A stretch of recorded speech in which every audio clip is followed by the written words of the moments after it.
I am Clara, 33 years old, and my brother thought it was hilarious to humiliate my 7-year-old son in front of 200 wealthy guests. He dropped a cold, wrinkled hot dog onto my little boy's plate, while the children at the next table were served $67 Wagyu steaks.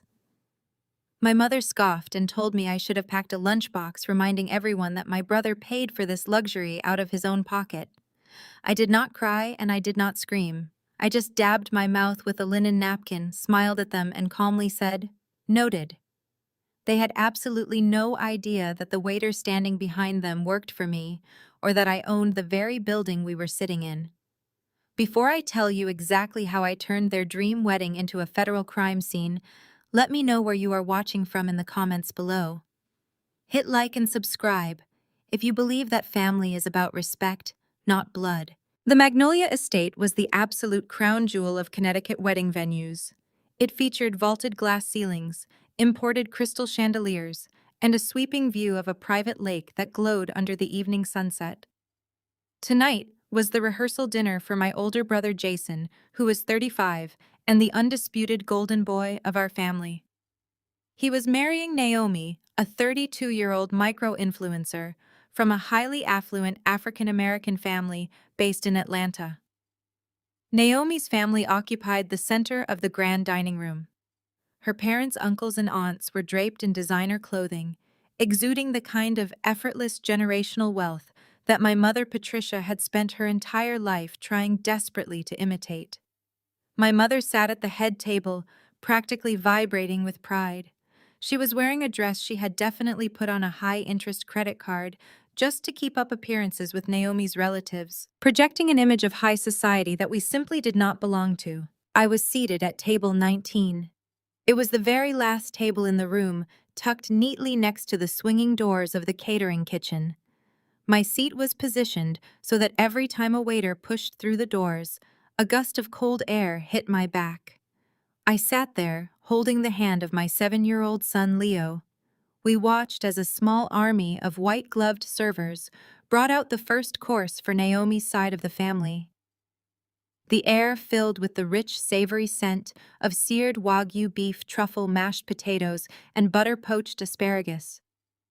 Leo watched with wide eyes as Naomi's nieces and nephews, sitting just one table over, eagerly dug into their gourmet meals.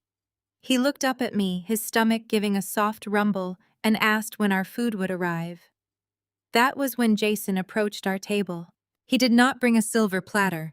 He carried a cheap white paper plate that stood out glaringly against the imported silk tablecloths. On it lay a single boiled hot dog inside a stale bun without even a drop of ketchup or mustard. He tossed the paper plate onto the table right in front of Leo. "We did not order a plate for your son," Jason said loudly, ensuring that the surrounding tables could hear him clearly over the soft jazz music playing in the background. The catering budget was tight and kids his age do not appreciate fine dining anyway. "Eat up, buddy." He offered a condescending pat on Leo's head. Leo shrank back into his chair, looking down at the wrinkled meat. I felt a familiar protective rage ignite in my chest. For 33 years, I had been the family scapegoat, forced to sacrifice my own comfort so Jason could shine. But I kept my face entirely blank. Naomi, sitting at the head table, caught my eye and offered a sickly sweet, pitying smile before turning her phone camera back to her own face to continue live streaming her luxurious evening to her thousands of followers. My mother Patricia marched over to our table to stand beside Jason. She looked down her nose at me, her 62-year-old face pulled into a tight frown of disapproval. "You really should have packed him something, Clara," she announced, her voice carrying effortlessly across the room. "You know how hard Jason and Naomi worked to afford all of this. Being a single mother means you need to plan ahead. You cannot just expect a free ride at an exclusive event. The humiliation was calculated, designed to show Naomi's high society family that I was the poor, struggling sister who relied on charity, while Jason was the self-made king who provided for everyone." A few guests from Atlanta glanced over, shaking their heads in quiet judgment, muttering to each other about my apparent lack of responsibility. In the past, a toxic comment like that would have made me gather my things and run to the parking lot in tears. I would have internalized their abuse, convinced myself I was the failure they claimed I was, and apologized for ruining their evening. But I was not the scared people-pleasing scapegoat anymore.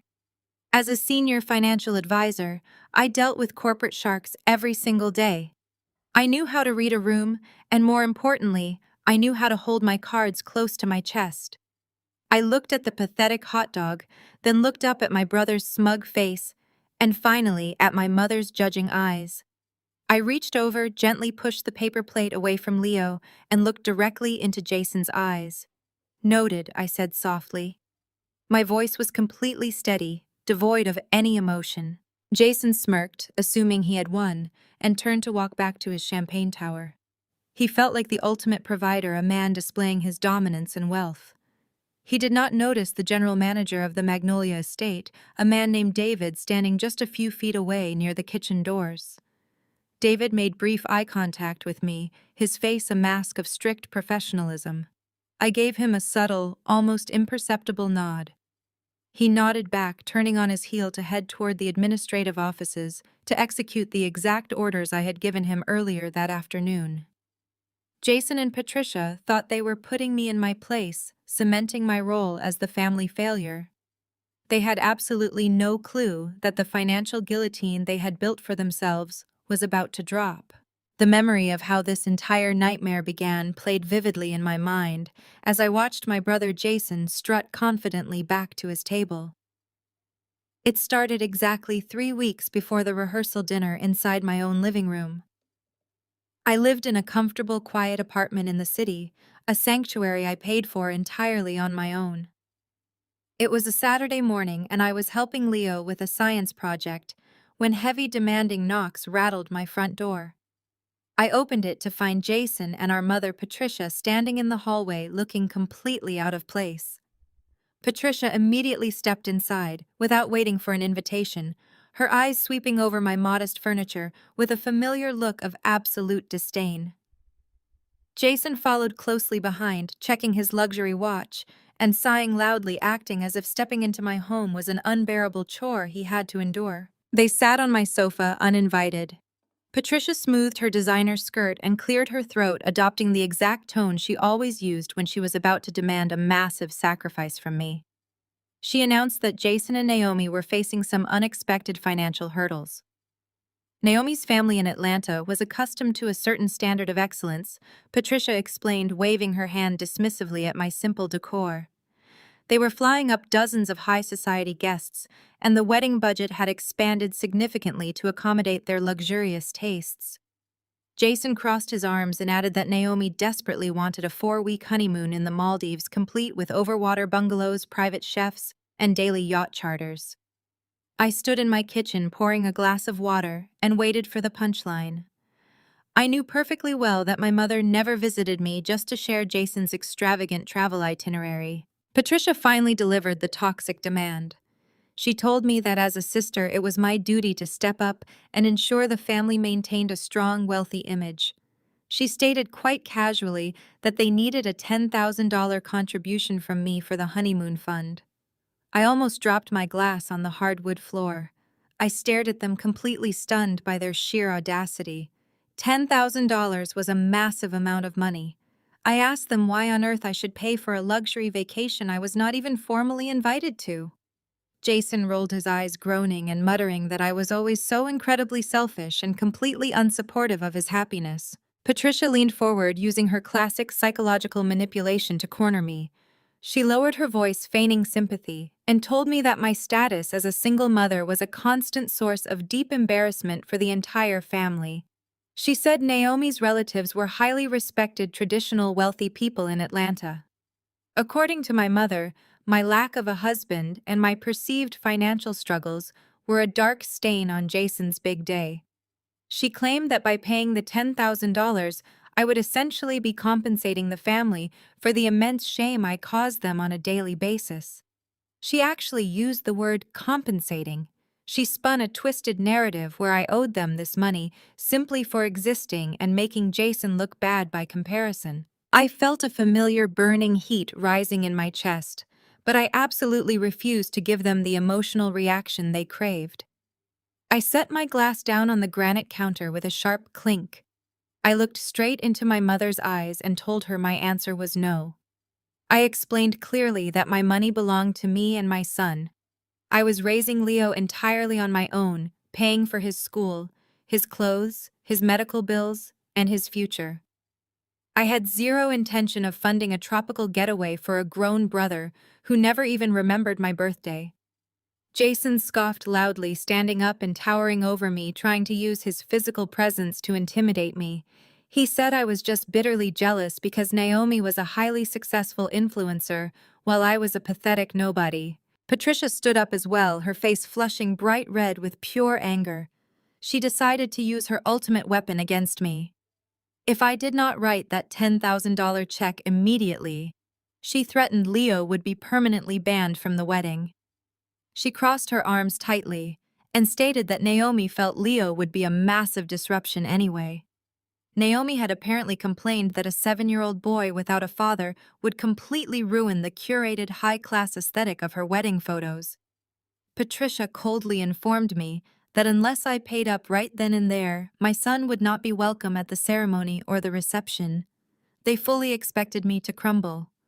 They expected me to panic cry and reach for my checkbook to buy my son's way into their exclusive family event. They vastly underestimated the woman I had become. I walked directly to my front door and pulled it wide open. I pointed out into the hallway and told them to get out of my home immediately. Patricia gasped, clutching her expensive pearls in mock horror, asking how I dared speak to my own mother that way.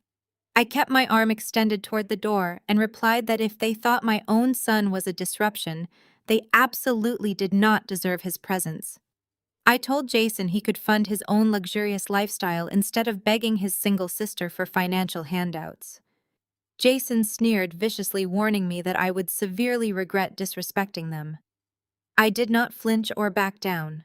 I just stared them down until they finally walked out into the corridor, muttering insults under their breath.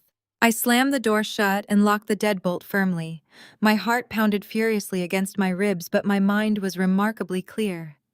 I had drawn a massive, unbreakable line in the sand. I walked back into the living room, taking a deep, steadying breath to calm my nerves. The apartment was quiet and safe again. Then the heavy silence was shattered by a harsh, vibrating noise coming from the kitchen counter. My phone screen lit up with a blaring red icon. It was a critical alert from my premium credit monitoring application. I picked up the device expecting a minor security flag or a routine system update. Instead, the notification read that a major inquiry and a massive new line of credit had just been officially approved under my Social Security number. The amount displayed on the screen made my blood run entirely cold. It was not a small credit card application or a minor banking error. Someone had successfully weaponized my pristine financial history.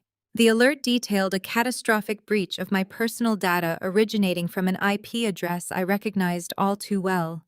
The family that had just called me a failure had decided to help themselves to my life. I stared at the glowing screen, the red alert reflecting in my eyes. The family that had just called me a failure decided to help themselves to my life. I did not scream or throw the device. Panic is a luxury for people who do not know how to fight back. As a senior financial advisor managing multi-million-dollar portfolios, I dealt with financial anomalies daily. I walked calmly to my home office, locked the door, and booted up my encrypted workstation. I logged directly into my secure financial portals, bypassing standard consumer interfaces to access raw data feeds. My pristine credit score, a number I meticulously built and protected for over a decade, plummeted overnight. It dropped by more than 100 points. A massive personal loan of $150,000 was fully approved and dispersed under my Social Security number. I pulled up the origination documents, my fingers flying across the keyboard with cold precision.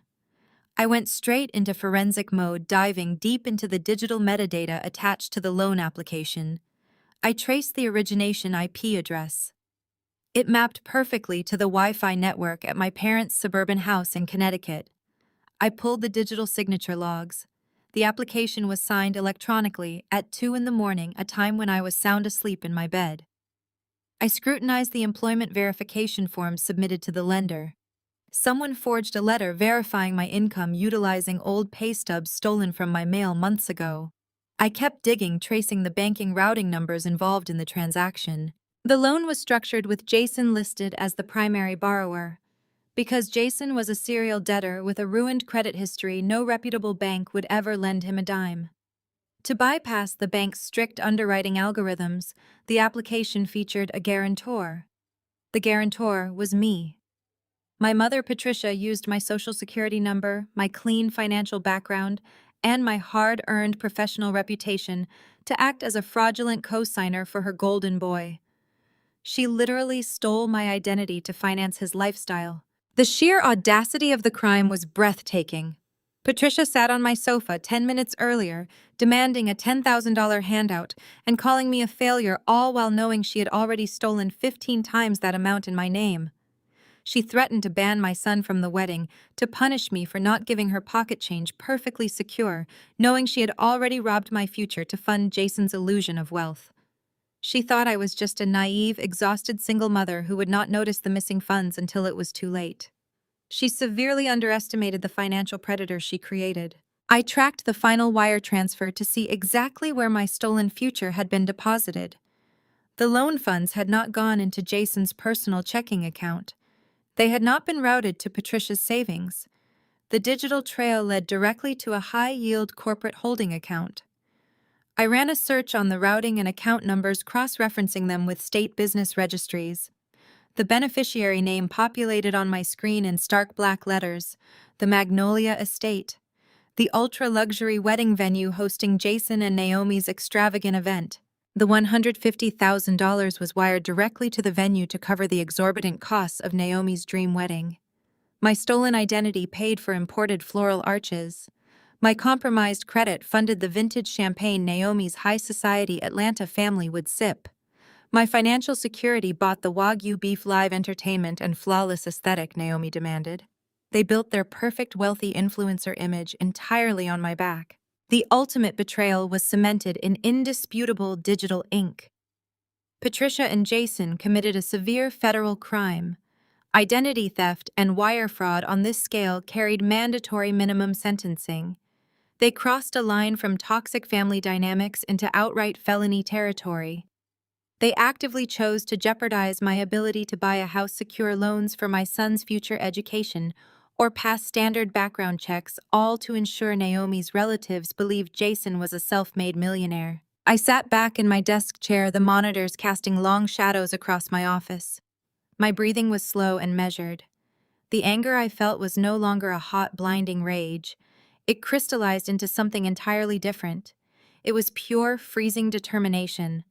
I downloaded every document, IP log, routing number, and forged signature. I compiled the evidence into an encrypted file on an external hard drive. I created triple backups, sending one to a secure cloud server and locking another in my safe. I was building a cage of evidence so strong that no amount of narcissistic gaslighting or familial guilt-tripping could ever break them out of it. I looked at the clock. The wedding was exactly 3 weeks away. I could have picked up the phone, dialed emergency services, and had police knocking on my parents' front door before dinner. I could have frozen the transaction, alerted the fraud department, and shut down the wedding preparations instantly. But that would be a quiet resolution. That would give Patricia the opportunity to cry, play the victim, claim it was a misunderstanding, and beg for family forgiveness behind closed doors. That would allow Naomi to walk away with her flawless reputation intact, pretending she knew nothing about the stolen money. I wanted a public execution. I wanted them standing at the altar, surrounded by the Atlanta socialites they were desperate to impress, believing they had completely got away with their crime. I wanted them to reach the absolute peak of their arrogant delusion before pulling the ground out from under them. Bypassing the police department entirely, I reached for my cell phone. I scrolled through encrypted professional contacts and stopped at the most ruthless corporate defense attorney in Connecticut. He specialized in white-collar crime and possessed a reputation for destroying fraudsters in federal court without mercy. I pressed call, listening to the dial tone ring in my silent office. ready to initiate the total destruction of my family's fraudulent empire. I pressed call, listening to the dial tone ring in my silent office, ready to initiate the total destruction of my family's fraudulent empire. Harrison picked up on the second ring. His voice was sharp, a gravelly baritone accustomed to tearing apart hostile witnesses and shredding corporate contracts. I did not waste time with pleasantries. I told him I needed an emergency consultation regarding a six-figure federal fraud case, and the perpetrators were my own immediate family. He told me to be at his office in downtown Hartford first thing Monday morning. The law firm of Harrison and Vance occupied the top 3 floors of a sleek glass tower. Walking into his corner suite felt like stepping into an executioner's chamber. There were no warm family photos on his desk, only leather-bound legal volumes and a panoramic view of the city below. Harrison sat behind a massive mahogany desk, his dark suit perfectly tailored, his eyes evaluating me with cold, predatory intelligence. I sat down across from him and placed my encrypted external hard drive directly on the polished wood surface. I handed him a printed dossier containing the raw data I had compiled. Harrison put on his reading glasses and opened the file. For 20 minutes, the only sound in the cavernous office was the turning of pages and the soft ticking of a grandfather clock in the corner. I watched his eyes scan the IP logs, the routing numbers, and the forged electronic signatures. I watched him trace the flow of $150,000 from my stolen identity straight into the corporate accounts of the Magnolia estate. When he finally closed the folder, he took off his glasses and let out a low, impressed whistle. "They were incredibly sloppy," Harrison stated, tapping his heavy gold pen against the file. "Leaving a digital trail this wide open is amateurish. Patricia acting as a fraudulent guarantor using your social security number constitutes aggravated identity theft. Routing the illegally obtained funds across state lines to a vendor elevates this to federal wire fraud." He leaned forward, clasping his hands together. "Clara, the federal implications here are massive. Given the dollar amount and the premeditated nature of the crime, we are looking at a minimum of 10 years in federal prison for both your brother and your mother." I absorbed the information without flinching. 10 years. A decade behind bars for a single day of fake luxury. I nodded slowly, confirming I understood the severity of the situation. Harrison picked up his office phone. He advised me to call the police right this second. He wanted to contact the fraud division of the FBI, freeze the remaining funds at the venue, and dispatch officers to my parents' house in Connecticut before they could destroy any physical evidence. He told me that moving swiftly was the best way to secure my credit and mitigate the financial damage. I reached across the desk and gently pressed my hand over the phone receiver, stopping him. I told him no. Harrison looked at me, his sharp eyes narrowing in confusion. He reminded me that every day the loan sat active, my financial reputation remained severely compromised. I looked back at him with absolute, unwavering resolve. I explained that if we called the police today, my family would easily spin the narrative. Patricia would immediately burst into tears, claim she was simply confused by the digital forms, and act like a desperate mother trying to help her son. Jason would play the victim, claiming he intended to pay me back and that I was just being a vindictive, jealous sister. Naomi would be the biggest winner in a quiet arrest. If we shut down the wedding now, she would play the tragic bride. She would go on her social media platforms, weep to her thousands of followers, and claim her dream was stolen by her fiancé's cruel, unsupportive family. Her wealthy Atlanta relatives would rally around her, completely oblivious to the fact that their daughter's extravagant lifestyle was funded by felony theft. They would all escape the true consequences of their actions. I refused to let that happen. I outlined my strategy to Harrison. I wanted them to stand at the altar. I wanted Patricia wearing her expensive, fraudulently funded gown. I wanted Jason to feel the ultimate pride of showing off wealth he never earned. I wanted Naomi's entire high society family to fly up from Atlanta, check into their luxury hotels, and take their seats in the grand ballroom. I wanted them to eat the Wagyu beef and drink the vintage champagne. I wanted them to reach the absolute pinnacle of their arrogant delusion, surrounded by everyone they ever wanted to impress. And then I wanted to burn their entire facade to the ground. Harrison stared at me for a long moment. A slow, terrifying smile spread across his face. He leaned back in his leather chair, clearly appreciating the sheer ruthlessness of my plan. It matched his own courtroom tactics perfectly. He put the phone down and folded his hands. He agreed to draft the airtight criminal complaints and prepare everything behind the scenes. He promised to coordinate directly with his contacts in federal law enforcement and the local police department. We spent the next 2 hours meticulously plotting a coordinated strike. Harrison would prepare the arrest warrants and hold them until my exact signal. We established a secure communication protocol for the day of the wedding. He would ensure that the financial institutions had all the necessary affidavits ready to restore my credit the instant the arrests were made, protecting my assets while allowing the trap to snap shut on my family. I authorized him to handle all legal maneuvering required to keep the investigation completely silent until the precise moment of execution. As I stood up to leave, Harrison shook my hand firmly. He told me he had represented cutthroat CEOs and ruthless hedge fund managers. But my particular brand of vengeance was something entirely unique. I thanked him, picked up my purse, and walked out of the glass tower. The legal weapon was now fully loaded and handed to an expert marksman. My family's prison sentences were secured in a locked briefcase in downtown Hartford. But the criminal complaints were only the first half of my strategy. Sending them to jail would satisfy the law, but to truly humiliate them in front of the Atlanta elite, I needed absolute power over the venue itself. I pulled out my phone and checked my corporate email, ready to execute the corporate acquisition that would make me the undisputed master of their wedding day. I stepped out of the elevator and into the polished marble lobby of my corporate headquarters. My hospitality investment group occupied the top floor of a prominent financial building in downtown Boston. While my family viewed my career as some basic mid-level accounting job, the reality was entirely different.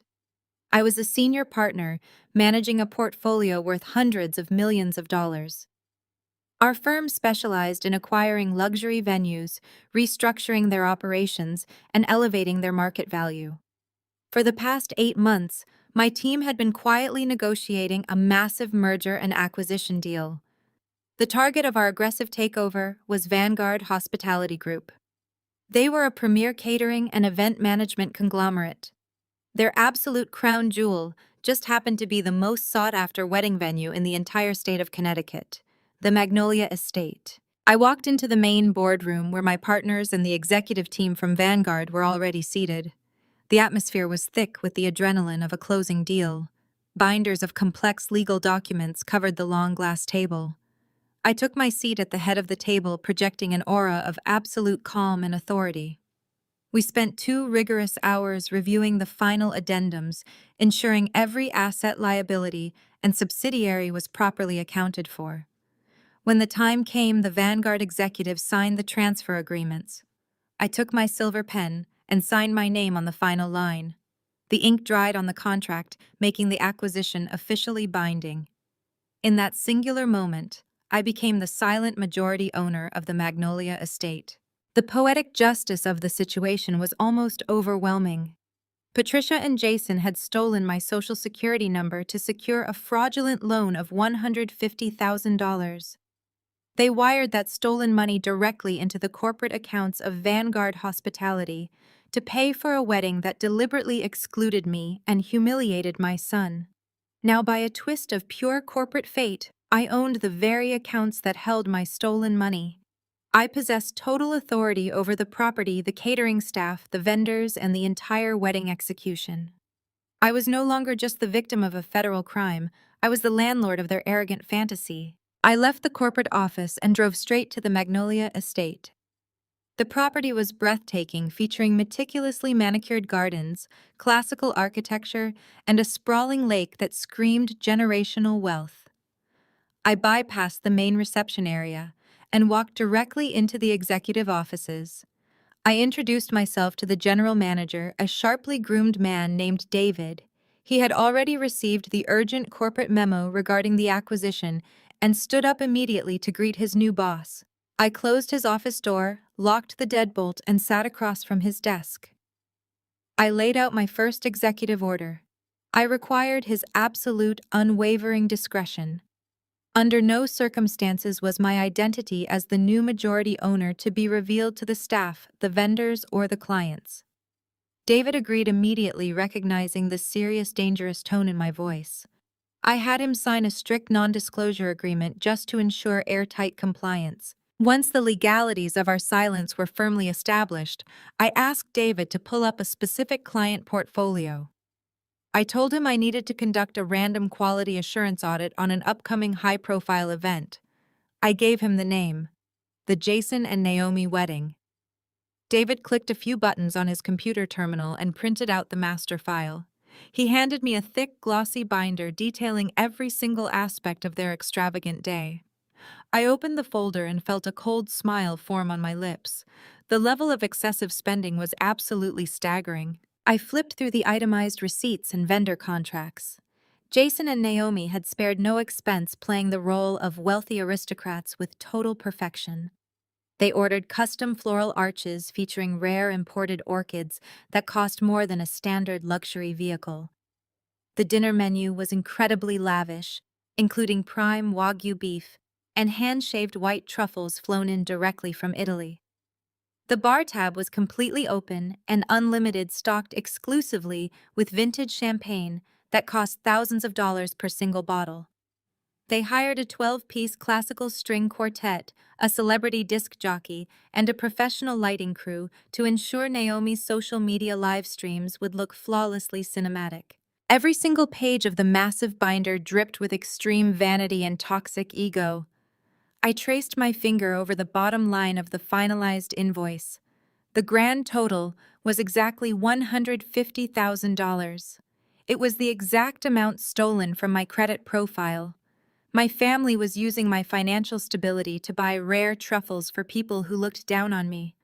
They purchased vintage champagne to toast to their own fraudulent success, laughing at the struggling single mother they left in the dust. They were consuming my future to feed their pathetic illusion of grandeur. David watched me study the file, his professional demeanor slipping into slight confusion. He noticed my intense, calculating focus on the billing section. He cleared his throat and mentioned that the client had paid the massive balance in full via a direct wire transfer just 2 weeks prior. He asked if there was a problem with the funds or if he should flag the account for suspicious activity. I looked up at David, closing the heavy binder with a solid, echoing thud. I told him that the funds were entirely fraudulent and obtained through a massive felony identity theft. David's face completely drained of color. He panicked and immediately reached for his desk phone, asking if he should cancel the event, lock down the venue, and notify the local authorities. I placed my hand firmly on his desk, stopping him in his tracks. I told him to do no such thing. I instructed him to proceed with the event exactly as planned. I wanted him to serve the absolute best food, pour the most expensive champagne, and treat the bride and groom like absolute royalty. I wanted the illusion to be completely flawless. But I gave him one final, highly specific instruction. I told David to prepare a specialized final invoice printed on thick paper in striking red ink, and to keep it waiting on a silver platter until I gave him the signal. The weekend before the wedding, I received a reluctant, passive-aggressive invitation to Naomi's bachelorette party. Patricia had clearly forced her to send it, likely wanting me there, solely to serve as a visual contrast to their opulent lifestyle. They needed a peasant in the room to make their fabricated royalty feel more authentic. I had absolutely zero desire to spend my Saturday evening surrounded by superficial vanity, but I needed on-the-ground intelligence.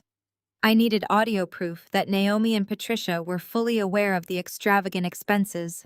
I dressed in a tailored conservative charcoal suit, activated a high-definition voice recording application on my phone, and drove to the penthouse suite of a luxury hotel downtown. When I stepped out of the private elevator, the sheer volume of the music and the overwhelming scent of expensive perfume hit me like a physical wall. The penthouse was overflowing with Naomi's circle of micro-influencer friends. They were all wearing matching silk robes holding crystal flutes of champagne and posing aggressively in front of blinding ring lights. I walked into the main living area, keeping my posture rigid and my expression completely unreadable. A tall woman with heavy makeup and a glittering sash whose name I later learned was Madison immediately snapped her fingers in my direction. She did not even bother to look at my face. She shoved an empty cocktail glass toward my chest and sharply ordered me to fetch her another vodka martini from the corner bar. She genuinely thought I was part of the hotel staff. I did not correct her. I simply took the empty glass, offered a tight, obedient nod, and walked toward the bar. Treating me like the hired help was exactly the kind of camouflage I needed. It made me invisible. People do not guard their deepest secrets around the catering staff. I poured the drink, blending seamlessly into the background, and slowly navigated my way closer to the velvet sectional sofa where the guest of honor was holding court. Naomi sat in the center wearing a diamond tiara, broadcasting live to her followers. Before I could even reach the edge of the seating area, my mother Patricia intercepted me. She looked me up and down, her lips curling into a sneer of absolute disgust. She loudly announced to the room that Jason's unfortunate sister had finally decided to show up. Patricia reached out and pinched the lapel of my charcoal suit, laughing cruelly. She asked if I had come straight from a funeral, or if I simply lacked the basic funds to buy an appropriate party dress. She made sure her voice carried over the thumping music, loudly whispering to Naomi's friends that it was terribly difficult for single mothers to afford anything nice these days. She painted me as a desperate, struggling woman who should be grateful just to breathe the same air as them. I maintained a mask of pure ice. I did not defend my wardrobe or my bank account. I just stood there, letting the hidden recording application capture every single syllable of her toxic abuse. Patricia patted my cheek patronizingly, telling me to stand in the back so my depressing energy would not ruin the aesthetic of their photographs. I gladly stepped into the shadows behind the large leather chairs, positioning my phone microphone perfectly to capture the conversations happening on the main sofa. Naomi finished her live stream and turned her attention to her bridesmaids. She tossed her hair over her shoulder and began bragging with the kind of shameless arrogance that only comes from spending other people's money. Madison leaned in and asked how Jason managed to afford such an insanely lavish venue. Naomi laughed, a high, piercing sound that grated against my ears. She proudly proclaimed that Jason possessed limitless wealth. She told her friends that her future husband was a self-made titan who secured a $150,000 wedding budget without even blinking an eye. Hearing her say the exact stolen dollar amount out loud sent a rush of cold satisfaction through my veins. I had her on tape, but I needed more. I needed specific details to tie her completely to the fraudulent invoice. I stood perfectly still in the shadows, silently urging her to keep talking. Naomi, fueled by champagne and an insatiable need for validation, happily obliged. She loudly detailed every luxury item to her captive audience. She bragged about the rare white truffles imported directly from Italy, emphasizing how much they cost per ounce. She gushed over the massive, custom-built floral arches that would line the ceremony aisle, bragging that they were comprised entirely of rare orchids. She even boasted about the vintage champagne tower, naming the exact exclusive brand I had seen on David's invoice just a few days prior. Naomi sat on that velvet sofa and painted a picture of absolute extravagance, completely oblivious to the fact that she was listing the precise evidence of a federal crime. She told her friends that Jason loved her so much, he would spare absolutely no expense to treat her like a queen. Patricia chimed in from the adjoining chair, proudly declaring that her son always knew how to secure the very best things in life. My mother actually took credit for raising such a magnificent, wealthy provider. She sat there, drinking champagne, bought with my stolen social security number, bragging about the financial prowess of a man who was nothing but a desperate thief. I stood in the corner, clutching my phone, recording every single detail. They were handing me the final nails for their own coffins. Naomi was establishing clear, undeniable knowledge of the massive expenditures, proving she was entirely complicit in consuming the stolen funds. Patricia was establishing her pride in the fraudulent transaction. The audio file growing on my device was rapidly becoming a masterpiece of self-incrimination. They thought they were the elite, untouchable stars of the evening, mocking the quiet woman standing in the shadows. They had absolutely no idea that I was just letting them dig their own graves. The music in the penthouse pulsed against the glass windows, and my phone continued to capture every damning word. I remained completely still, blending into the dark corner, content to let the evening play out. But Naomi, emboldened by the alcohol and the chorus of validating laughter from her bridesmaids, needed a more active target for her vanity. She stood up from the velvet sofa, adjusting her diamond tiara, and grabbed a half-empty glass from the side table. It was not the vintage champagne she had been bragging about. It was a cheap, neon-colored vodka mixer that one of her friends had abandoned earlier in the night. Naomi swayed slightly on her designer heels, her eyes scanning the room until they locked onto my charcoal suit. She whispered something to Madison, who giggled and quickly pulled out her phone, hitting the record button for social media. Naomi strutted across the expensive hardwood floor, cutting straight through the crowd of influencers. The room's attention naturally followed the bride-to-be. My mother, Patricia, leaned forward in her leather chair, a malicious smirk forming on her face. Patricia was eager to watch her golden boy's future wife publicly humiliate the family scapegoat. Naomi stopped mere inches from me. She looked me up and down, with exaggerated performative pity. She loudly announced that I looked far too tense for a high society celebration and clearly needed to loosen up. Before I could even blink, she dramatically tilted her wrist forward. The sticky bright pink liquid poured directly down the front of my tailored suit, soaking into the premium fabric and pooling on my expensive shoes.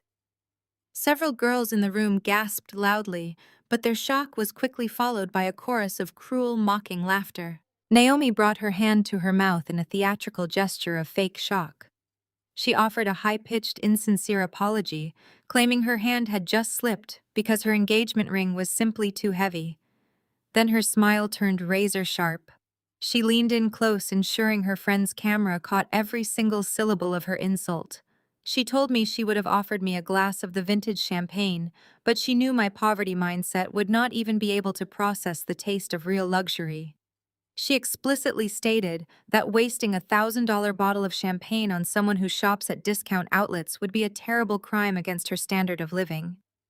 Patricia's sharp laughter echoed above the pulsing music, completely validating the cruel physical assault on her own daughter. They waited eagerly for the breakdown. They waited for my face to crumple, for tears to well up in my eyes, for me to turn and flee the penthouse in absolute shame. That was the reaction a broken victim would give. I simply reached into my pocket, pulled out a stark white handkerchief, and methodically dabbed the neon liquid from my lapel. My heart rate did not elevate. My hands did not shake at all. I finished wiping the stain, folded the handkerchief perfectly, and placed it back into my pocket. I looked up and met Naomi's gaze. The mocking smile on her face slowly faltered under the dead, freezing emptiness of my stare. The surrounding room suddenly grew very quiet, the energy shifting instantly from cruel amusement to intense, suffocating discomfort. I stepped 1 inch closer to her, invading her personal space. My voice was low, incredibly calm, and completely devoid of any emotional intimidation. I told her to drink up. I told her to savor every single drop of that vintage champagne, because it was going to be the most expensive drink she would ever consume in her entire life. Naomi blinked, visibly unnerved by my complete lack of emotional reaction. I did not wait for her to formulate a snappy response. I did not even glance at my mother. I simply turned on my heel and walked toward the exit with flawless, unhurried posture. The heavy oak door of the penthouse clicked shut behind me, instantly cutting off the thumping bass of the music and the stunned silence of the bridesmaids. I walked down the quiet, carpeted hallway and pressed the button for the elevator. As soon as the steel doors closed and the elevator began its descent to the lobby, I pulled my phone from my pocket. I stopped the hidden audio recording application. The file was exactly 47 minutes long. It contained 47 minutes of undeniable high-definition audio evidence. I had Patricia proudly admitting her complicity in Jason's financial maneuvers. I had Naomi explicitly listing the exact luxury items purchased with the fraudulent funds, proving her deep awareness and enthusiastic consumption of the stolen money. I walked out of the luxury hotel and got into my car. I did not turn the key in the ignition. Instead, I connected my phone to my secure mobile hotspot. I opened the encrypted digital portal linked directly to Harrison's law firm. I selected the massive audio file, titled it with Naomi and Patricia's names, and initiated the secure upload. A green progress bar moved rapidly across my screen. 90%, 95%, 100%. The file was securely locked into Harrison's federal-grade servers, safe from any tampering or deletion.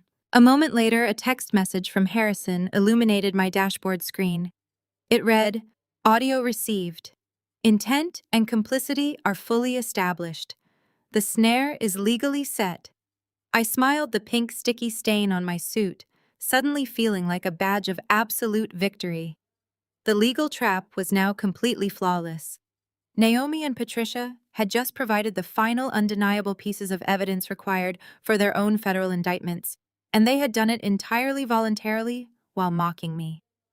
I started my car engine and drove away into the quiet night, knowing the next time I saw them would be the morning of their catastrophic and highly public downfall. The morning of their catastrophic and highly public downfall dawned bright and perfectly clear.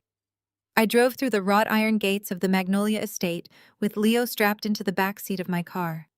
As we rolled up the mile-long private driveway, the absolute absurdity of my family's stolen wealth was put on full display. The venue grounds were swarming with event staff, working frantically to bring Naomi's extravagant vision to life. A massive team of florists was busy installing the custom arches, composed entirely of imported white orchids. 2 different ice sculptures were being carefully unloaded from a refrigerated truck near the main entrance. Valet attendants were already rushing to park a steady stream of luxury vehicles arriving from Atlanta. The sheer scale of the excess was breathtaking.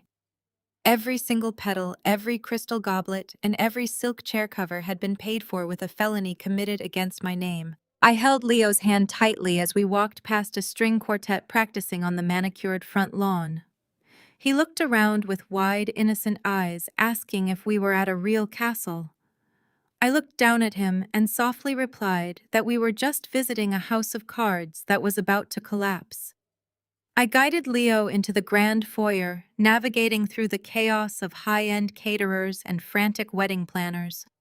My intention was to briefly drop off an obligatory envelope at the bridal suite before finding our assigned seats in the back. As I approached the heavy double doors of the master preparation suite, a harsh voice cut through the hallway.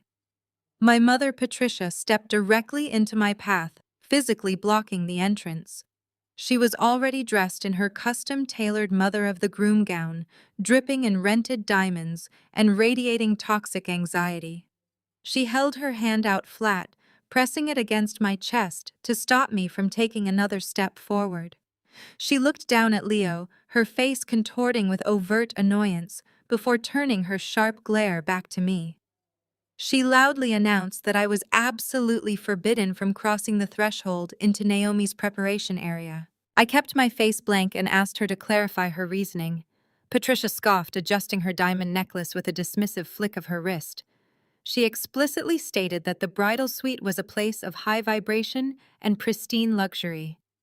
According to my mother, a struggling woman carrying a heavy single mother's energy would severely disrupt the aesthetic and potentially curse Naomi's big day.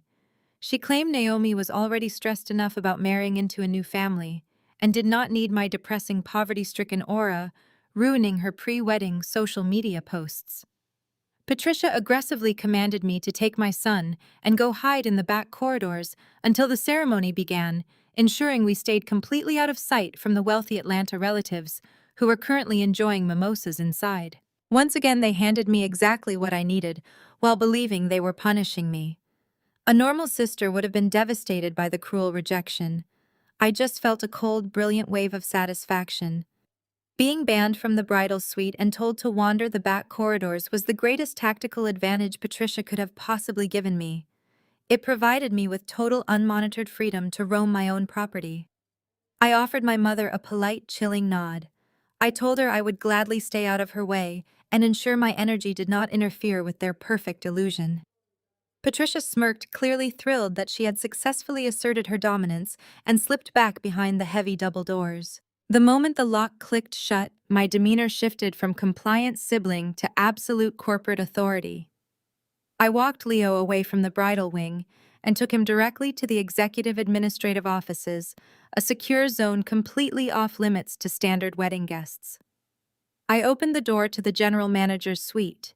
David stood up immediately, his face tense with the weight of the impending execution. I introduced Leo to David and instructed my son to sit comfortably on the plush leather sofa in the corner with his tablet. I assured Leo that he was in the safest room in the entire building.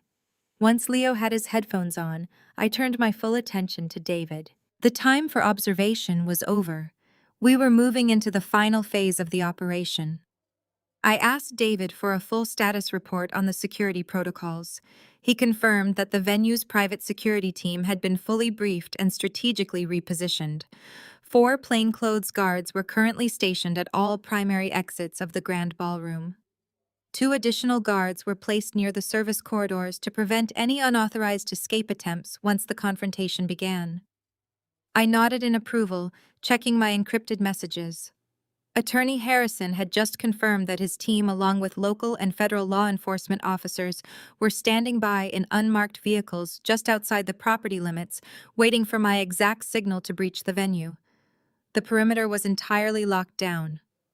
Jason and Patricia were securely trapped inside a cage of their own making. Finally, I asked David for the ultimate weapon. He unlocked his desk drawer and carefully pulled out a heavy silver catering platter.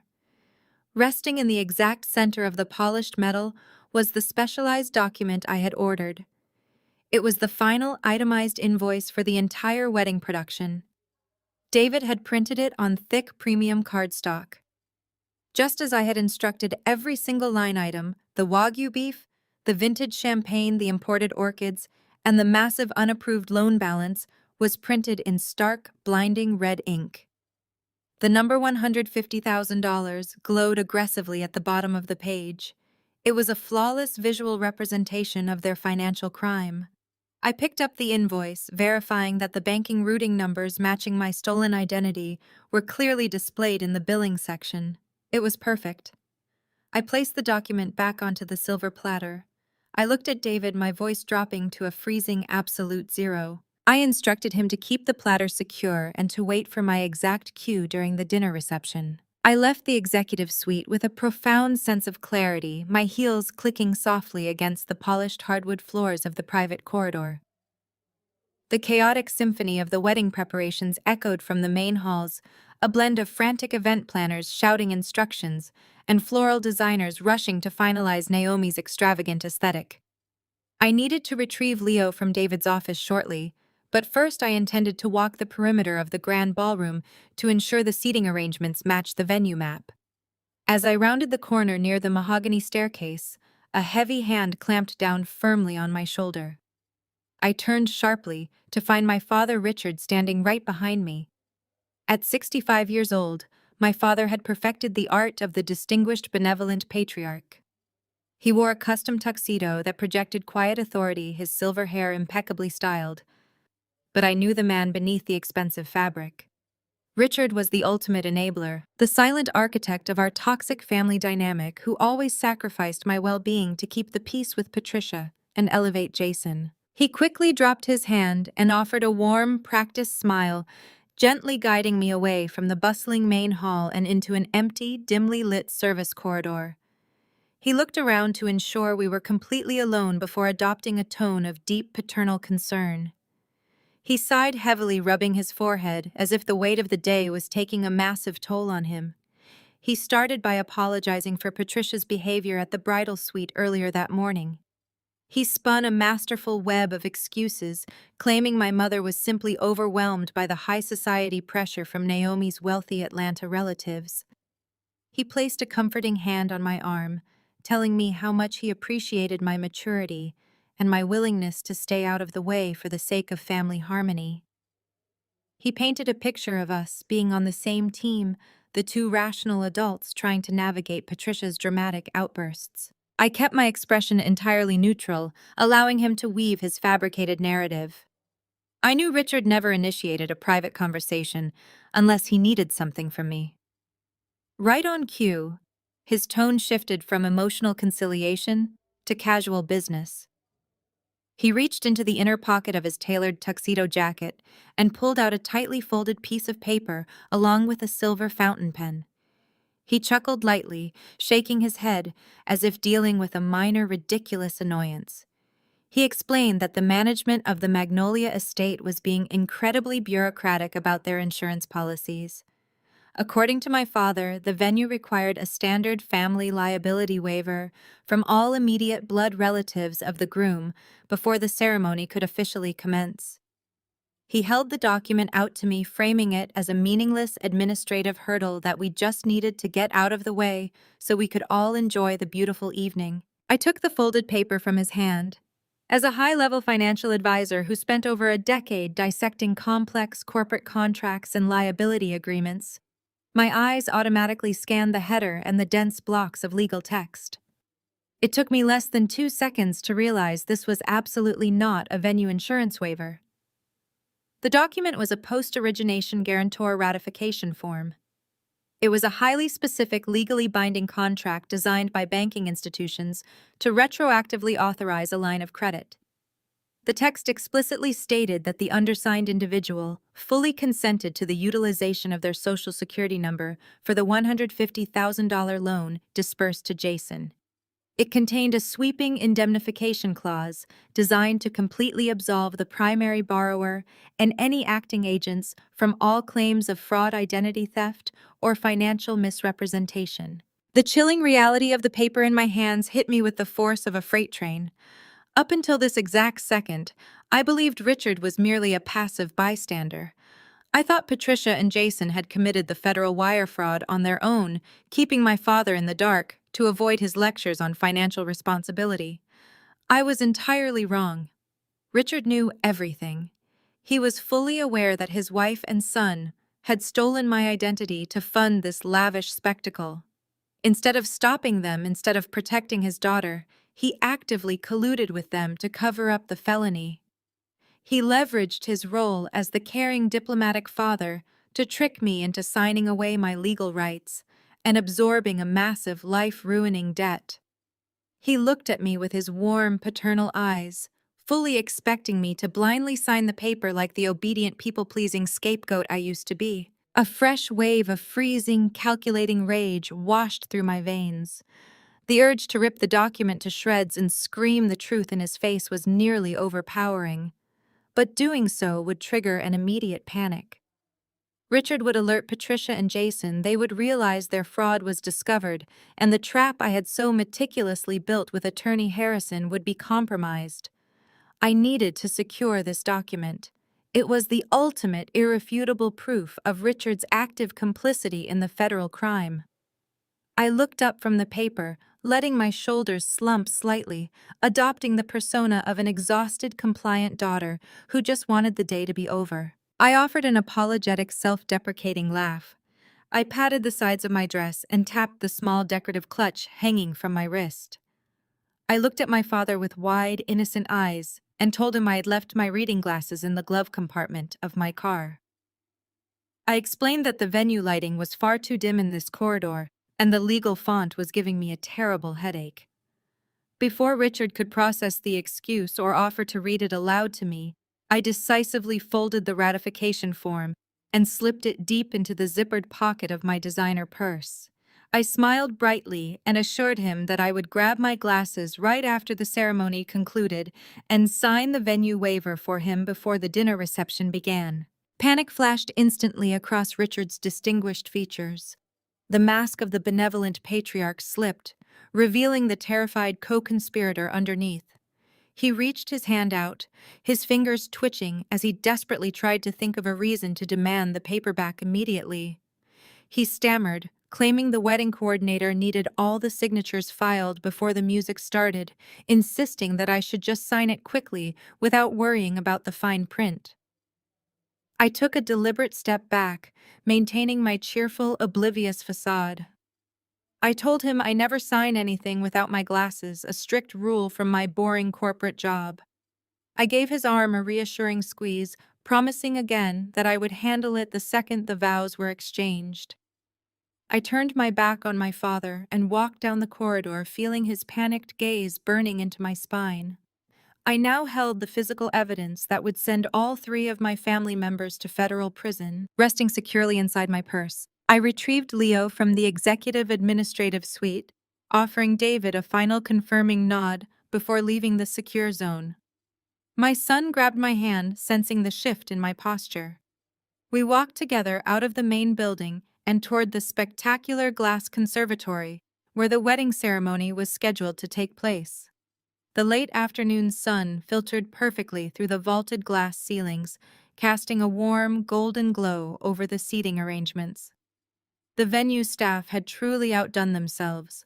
The space was transformed into an indoor botanical garden, completely dominated by the massive custom-built floral arches Naomi had bragged about at the bachelorette party.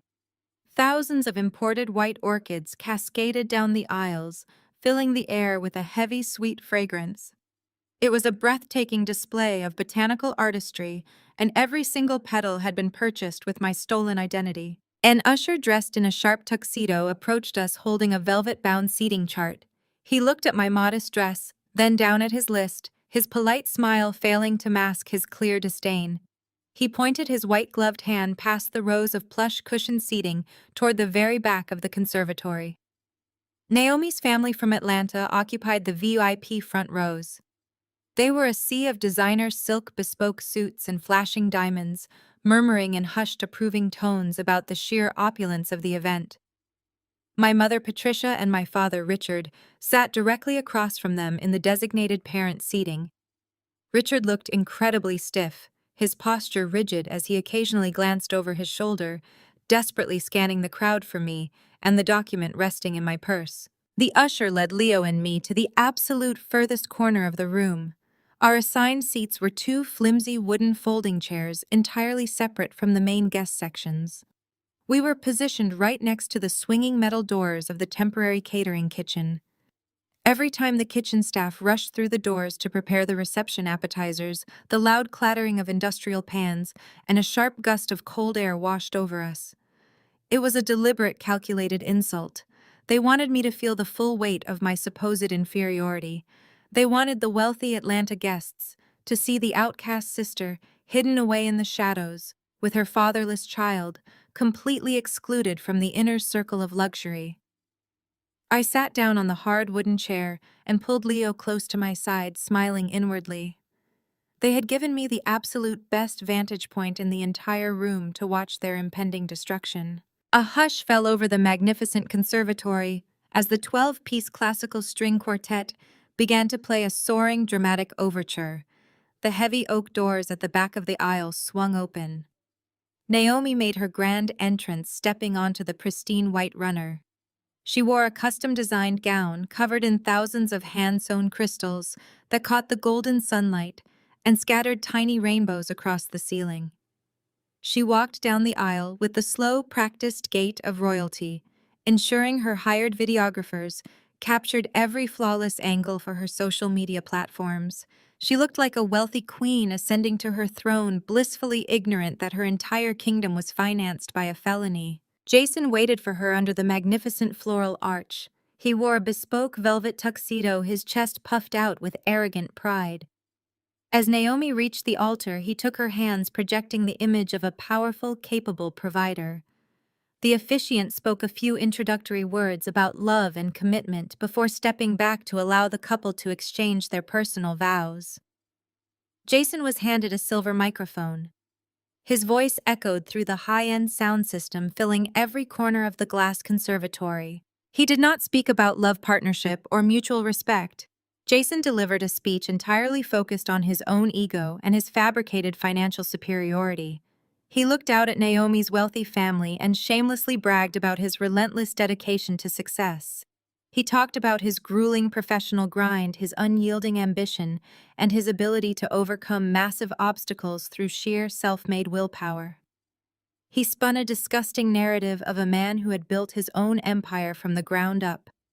He squeezed Naomi's hands and confidently promised to provide her with a kingdom of limitless luxury. He swore to give her the world, claiming that his massive financial success was solely dedicated to ensuring she never had to want for anything. I sat in the cold draft of the catering doors listening to the most outrageous hypocrisy I had ever witnessed. He was bragging about his financial prowess while actively defaulting on the stolen loan that paid for the microphone in his hand. He was promising her a kingdom while standing on property that I completely owned. The sheer audacity of his performance was sickening, yet deeply validating. The trap I had set was fully justified. Leo shifted uncomfortably on his hard wooden chair. He had been incredibly patient watching the lavish ceremony unfold from our isolated corner. He leaned his head against my arm, his small fingers gripping my hand tightly. He looked up at the altar, watching his uncle project total confidence to the crowd. But Leo noticed something the Atlanta elite did not. He noticed the subtle nervous movements of Jason's eyes. Every time Jason swept his gaze across the room to emphasize a point about family or loyalty, his eyes deliberately skipped over our dark corner. He refused to look in our direction. Leo tugged on my sleeve, his voice a soft, innocent whisper, barely audible over the echoing sound of the microphone. "Mom," he asked, looking genuinely confused by the dynamic, "why does Uncle Jason keep looking away from us? Why will he not look at our table?" Before the waiter could clear my dinner plate, a suffocating cloud of heavy designer perfume washed over table 14. Brittany marched across the ballroom floor, dragging her massive $20,000 silk gown behind her. She had abandoned the head table specifically to hunt me down in my designated corner of exile. Her face was flushed with expensive wine and the intoxicating thrill of being the absolute center of attention. She stopped right behind my chair, crossing her arms and looking down at me with an expression of pure, unadulterated triumph.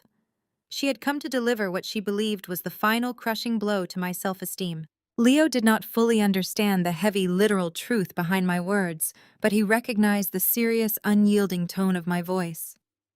He nodded slowly, leaning back against my shoulder as we turned our attention back to the altar. Jason finished his fraudulent vows to a round of enthusiastic applause from the VIP seating. They sealed their union with a kiss, legally binding Naomi to a man who was about to face a decade in federal prison. The string quartet played a triumphant recessional march. The ceremony concluded, and the guests began to transition toward the grand ballroom for the evening reception. The time for silent observation was officially over. I stood up, smoothing the fabric of my dress, ready to execute the final devastating phase of my plan. "You spent your entire life thinking you were so much better than me just because you started some boring real estate company," she sneered, her eyes flashing with venomous victory. "You worked 80-hour weeks. You isolated yourself. You bought expensive suits. And for what? Look at you now. You are 33, totally alone, sitting in the back corner of a room while I just married a technology mogul. I secured generational wealth without ever having to lift a finger. I won at life, Stella. I completely beat you." Her absolute delusion was truly a marvel to witness. She stood there bragging about conquering the world, completely oblivious to the fact that her new husband was actively drowning in $4 million of aggressive debt and facing decades in federal prison. I let her continue her pathetic monologue, giving her the space to dig her own grave as deeply as possible. "You have always cared about nothing but money," Brittany added, her tone shifting from a gloat to a direct order. "You hoard your wealth while our parents struggle. So since you clearly have no one else to spend your millions on, DeAndre, and I have decided on the perfect wedding gift from you. We are booking a month-long luxury honeymoon at a private overwater villa in the Maldives. The total cost is roughly $150,000, including the first-class flights. We expect you to wire the full amount to DeAndre's primary holding account by Monday morning. Consider it your way of apologizing for your terrible attitude and finally contributing something useful to this family. If you do not pay for the trip, Mom and Dad agreed they will publicly freeze you out of the family trust entirely. I looked up at her flushed, greedy face, the sheer audacity of her extortion attempt hanging heavily in the air. I reached for my crystal water goblet, took a very slow, refreshing sip, and set it down precisely on the linen coaster. "I am going to have to politely decline that generous offer, Brittany," I replied, my voice dangerously calm and echoing with corporate authority. "I have a very strict personal financial policy. I absolutely do not finance tropical luxury vacations for men who are currently under active federal investigation by the Securities and Exchange Commission." Richard stood a few feet away, swirling a glass of expensive bourbon, nodding in solemn agreement as other guests praised his son's financial prowess. He played the role of the humble, highly successful patriarch to absolute perfection. Not a single trace of the terrified, sweating man from the service corridor remained on his face. He completely believed that by forcing me to take that liability waiver, he had successfully covered their tracks and shielded himself from federal prison. He actually believed he had won the long game. My parents paraded around the grand ballroom, soaking up the admiration and the elevated social status they had stolen my identity to purchase. They were riding the absolute highest peak of their narcissistic delusions. I sat in the very back of the room, completely isolated from the glittering celebration. My assigned table was exceptionally small, shoved into the dark, drafty corner, right next to the kitchen swinging doors. The other chairs at my table remained entirely empty, a deliberate choice by Patricia and Jason to ensure Leo and I were cut off from the rest of the guest list. Leo sat quietly beside me, happily distracted by a colorful racing game on his digital tablet. He was completely oblivious to the massive social dynamics and the impending criminal consequences playing out across the ballroom floor. He did not care about the imported flowers or the crystal chandeliers overhead. He was just a sweet, innocent boy, waiting patiently for his dinner. I watched the spectacle unfold with cold, detached precision. I studied the layout of the room, identifying the primary exits, the service corridors, and the optimal entry points for law enforcement. The grand ballroom featured 3 main double doors leading to the grand lobby, 2 emergency exits near the outdoor terrace, and the catering doors right next to my table. The trap was perfectly enclosed and structurally flawless. I reached into my designer purse, my fingers brushing against the folded liability waiver Richard had tried to force on me earlier. I pulled out my secure mobile device and opened the encrypted messaging application linked directly to Attorney Harrison. My hands did not shake at all. My heart rate remained incredibly steady, beating with the calm rhythm of absolute certainty. I typed a single decisive message: "Deploy security to all exits. Bring the police." I hit send. The delivery confirmation icon lit up the screen immediately. Less than 10 seconds later, Harrison replied with a simple, chilling confirmation: "Operations authorized. Teams are moving into position." I placed my phone face down on the table, locking my screen. The invisible snare was now fully activated. Outside the heavy stone walls of the Magnolia estate, federal officers and local police were quietly stepping out of their unmarked vehicles into the cool evening air. They were actively coordinating with the venue's private security team, securing the perimeter and ensuring absolutely no one could leave the property without passing through a heavily armed checkpoint. Inside the ballroom, the oblivious guests continued to laugh, drink, and loudly celebrate a federal felony. The tension in the air began to thicken, pulling tight like a coiled steel spring right before it violently snaps. The string quartet transitioned from classical background music to a lively, upbeat tempo, signaling the formal beginning of the highly anticipated dinner service. The head caterer stepped out from the kitchen doors right next to my table, adjusting his earpiece and giving a sharp, authoritative nod to his waiting staff. A massive line of servers emerged from the kitchen, carrying heavy silver trays loaded with the first course.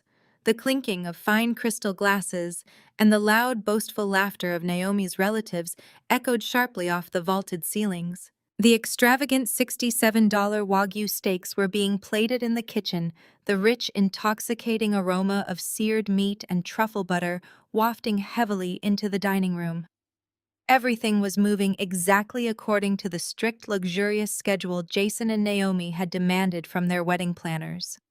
The climax of their stolen fantasy was rapidly approaching, setting the absolute perfect stage for their total and uncompromising destruction. The heavy metal doors of the catering kitchen swung open with rhythmic, practiced precision.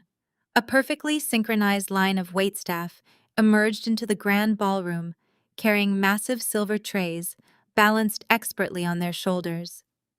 The rich, savory aroma of seared Wagyu beef and truffle butter immediately overpowered the sweet scent of the imported floral arrangements. The servers moved like a highly trained military unit fanning out across the polished marble floor to deliver the incredibly expensive first course to the waiting guests. Naturally, they prioritized the head table and the VIP seating occupied by Naomi's elite Atlanta relatives. I watched as the silver cloches were lifted in absolute unison, revealing perfectly cooked $67 steaks, resting on beds of artisanal root vegetable puree. The wealthy guests murmured their loud performative approval, clinking their crystal glasses to toast Jason's apparent generosity and boundless financial success. In our drafty, isolated corner at the very back of the room, my 7-year-old son Leo perked up. The smell of the hot food reached our table, and he quietly set his digital tablet aside. He had been so incredibly patient all day, navigating the cold dismissals of his grandparents and the chaotic energy of the venue without a single complaint. His stomach gave a soft, audible rumble. He looked up at me with wide, hopeful eyes, watching a young waiter break away from the main formation and walk directly toward our lonely table. The waiter carried a smaller tray, balancing 2 elegant porcelain plates, each holding the signature Wagyu steak dish. He offered a polite professional smile as he approached, preparing to serve us the exact same meal that the rest of the high society guests were currently enjoying. Before the young server could even lower the tray, heavy aggressive footsteps echoed against the marble floor. Jason marched across the ballroom, cutting straight through the tables with his velvet tuxedo jacket flapping open. He did not look like a joyous groom checking on his guests.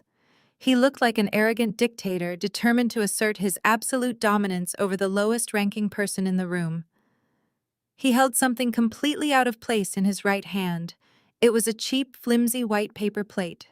He intercepted the waiter just inches from our table, throwing his arm out to physically block the young man from serving the food. Jason barked a harsh order, commanding the waiter to take one of those plates back to the kitchen immediately. The sudden, aggressive volume of his voice caused several guests at the nearby tables to stop eating and turn their heads in our direction. Jason turned his attention completely to me, a cruel, malicious smirk stretching across his face. He extended his arm and carelessly dropped the flimsy paper plate directly onto the silk tablecloth in front of Leo. On the plate lay a single cold, wrinkled hot dog inside a remarkably stale bun. There was no ketchup, no mustard, and no side dish. It looked like a discarded piece of garbage swept off the floor of a discount sports arena. "We did not order for your son," Jason announced, his voice carrying effortlessly over the ambient noise of the ballroom. He made absolutely sure the wealthy Atlanta guests sitting nearby could hear every single syllable of his humiliation. The catering budget was incredibly tight, and kids his age do not appreciate fine dining anyway. "Eat up, buddy." He offered a deeply condescending pat on Leo's head, treating my son like an unwanted stray animal that he was generously feeding out of pure charity. Leo shrank back into his wooden folding chair, looking down at the pathetic meal with utter confusion. Just one table over, Naomi's nieces and nephews, who were the exact same age as Leo, were eagerly cutting into their prime Wagyu beef and laughing loudly. The contrast was viciously deliberate. Jason wanted the entire room to witness his power over us. He wanted to clearly establish that my son and I were second-class citizens, barely tolerated dependents who were wholly unworthy of the luxury he had provided for his bride's family. Naomi, sitting at the head table, paused her live stream just long enough to shoot me a sickly sweet, incredibly pitying smile before turning back to her adoring audience. As if the scene required even more toxicity, my mother, Patricia, materialized right beside Jason. She had marched over from the VIP section, eager to join the public execution of my dignity. She looked down her nose at me, her 62-year-old face pulled into a tight, dramatic frown of absolute disapproval. "You really should have packed him something, Clara," she stated, her voice dripping with extreme condescension. "You know perfectly well how hard Jason and Naomi work to afford all of this luxury. Being a single mother means you need to plan ahead and take basic responsibility. You cannot just expect a free ride at an exclusive event like this." She crossed her arms, portraying herself as the wise, long-suffering matriarch dealing with a hopelessly incompetent daughter. The surrounding high society guests from Atlanta openly stared at me in harsh, unrelenting judgment. I could hear their hushed whispers criticizing my apparent lack of maternal preparation and praising Jason and Patricia for tolerating such an embarrassing relative. They looked at me with pure disdain, entirely convinced by the narrative my family had expertly spun. In the past, under the crushing weight of that unified public shaming, I would have broken. I would have grabbed Leo, gathered my things, and run to the parking lot in tears, completely defeated by their cruelty. But the woman sitting in that chair was no longer their victim. I was a senior financial executive holding the detonator to a massive federal explosive. I looked at the sad, wrinkled hot dog resting on the cheap paper plate. Then I slowly raised my eyes to meet my brother's arrogant, mocking gaze. I looked past him to my mother, observing the toxic pride radiating from her posture. I reached out, placed my hand on the edge of the paper plate, and calmly pushed it away from my son. I did not raise my voice, and my expression remained a mask of pure, freezing ice. "Noted," I said. That single emotionless word hung in the air between us. It was not a surrender. It was the absolute definitive point of no return. The final piece of the puzzle had firmly clicked into place. Jason smirked, believing he had thoroughly won the interaction, and turned his back on me to return to his stolen throne. He walked away completely blind to the fact that I had just given the silent, catastrophic signal for his total destruction. Jason was halfway across the polished marble floor, his velvet tuxedo jacket swaying with each arrogant stride. He was heading straight for the head table, ready to reclaim his seat beside Naomi and bask in the glow of the Atlanta elite's approval.